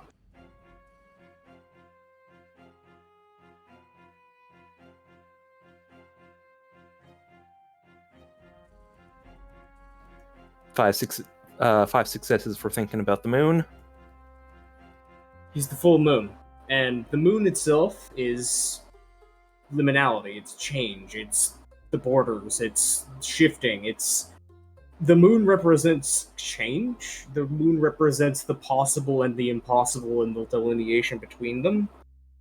And the moon represents what the sun cannot do, or will not do. And most importantly to this discussion, the moon may have a fickle heart. The moon may change her mind. The moon may change his face. But if there is one thing that in even the most strict, immaculate texts is absolutely 100% carried over, is if the moon fixates on you, if the moon decides you are important, if the moon wants to protect you, there is nothing in the world. There is nothing in creation. There's nothing in Malpheus. There's nothing in the underworld. There's nothing in the wild that will stop Luna from doing what she will to protect who he loves. It's just a matter of sometimes Luna's opinions change, and that is just a fact of the moon. But one of the defining features is even in all of the fits of changes of mood and of things that define the moon, moon's never betrayed the sun. Never in a really lasting, damning way. When you have created a strong enough bond, they will not leave you unless you you break their trust. If they have given you their trust wholeheartedly and unbiddenly, that's not something that's easily broken. Sharon, when I first introduced Bismuth to you, I said he was a guardian. And that's what he is. Guardian. To the people of his village, he is the full moon. He is... And then I'm just going to repeat a lot what you said, because that kind of hit me personally as well. It's like, oof, yeah.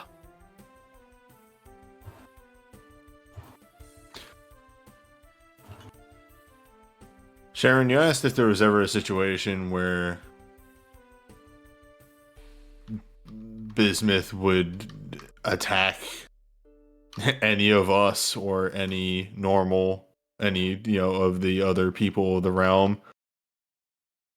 The only situation where I think that would ever happen, right now at the very least, is if somebody came in and attacked his village, honestly. So at that point, they probably deserve it.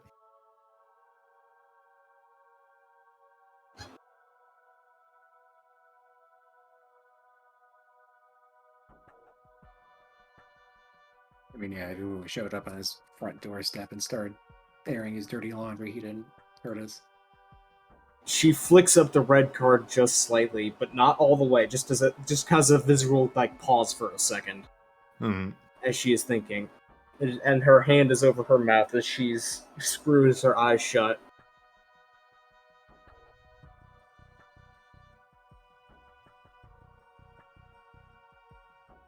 I introduced myself as Ladal.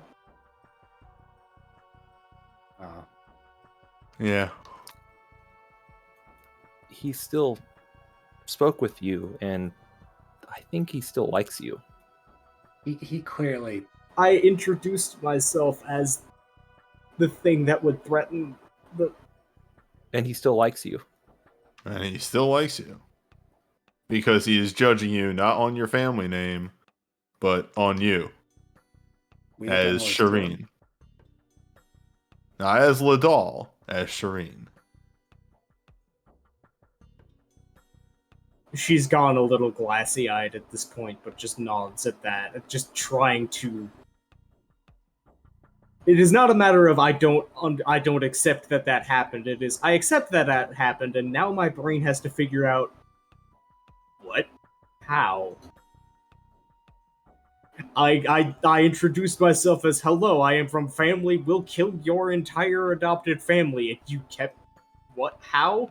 I gave you the gravest insult, and you didn't rip my head off. And now my world does not make sense, and everything is a lie. And we're going to give Shirin some time to process this. Yeah. She has not put the card up. This is a red card situation. She actually will, as Milan turns to leave, she lunges out with one hand and grabs the hem of Milan's sleeve. Don't leave. Yeah. Milan is going to sit back down, and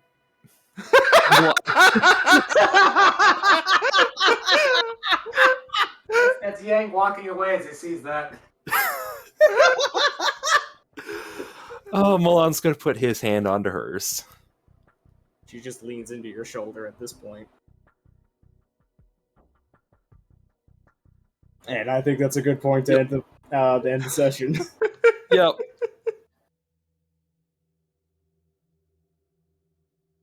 Fucking well done, Yang. Yep.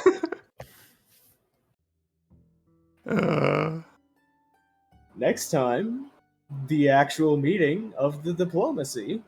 And Parliament. Perhaps other things that happen. I don't know. Parliament. Could be anything. Version 3. Could be anything. Could be any reason. Parliament 2! Could be any reason. I would say half hour isn't long enough for what's about to happen. Horse is on watch. Horse sees all. How close is Jimpus at this point? Horse can look in all directions. ETA of Jimbus, approximately 1 week. Well, 1 week real time.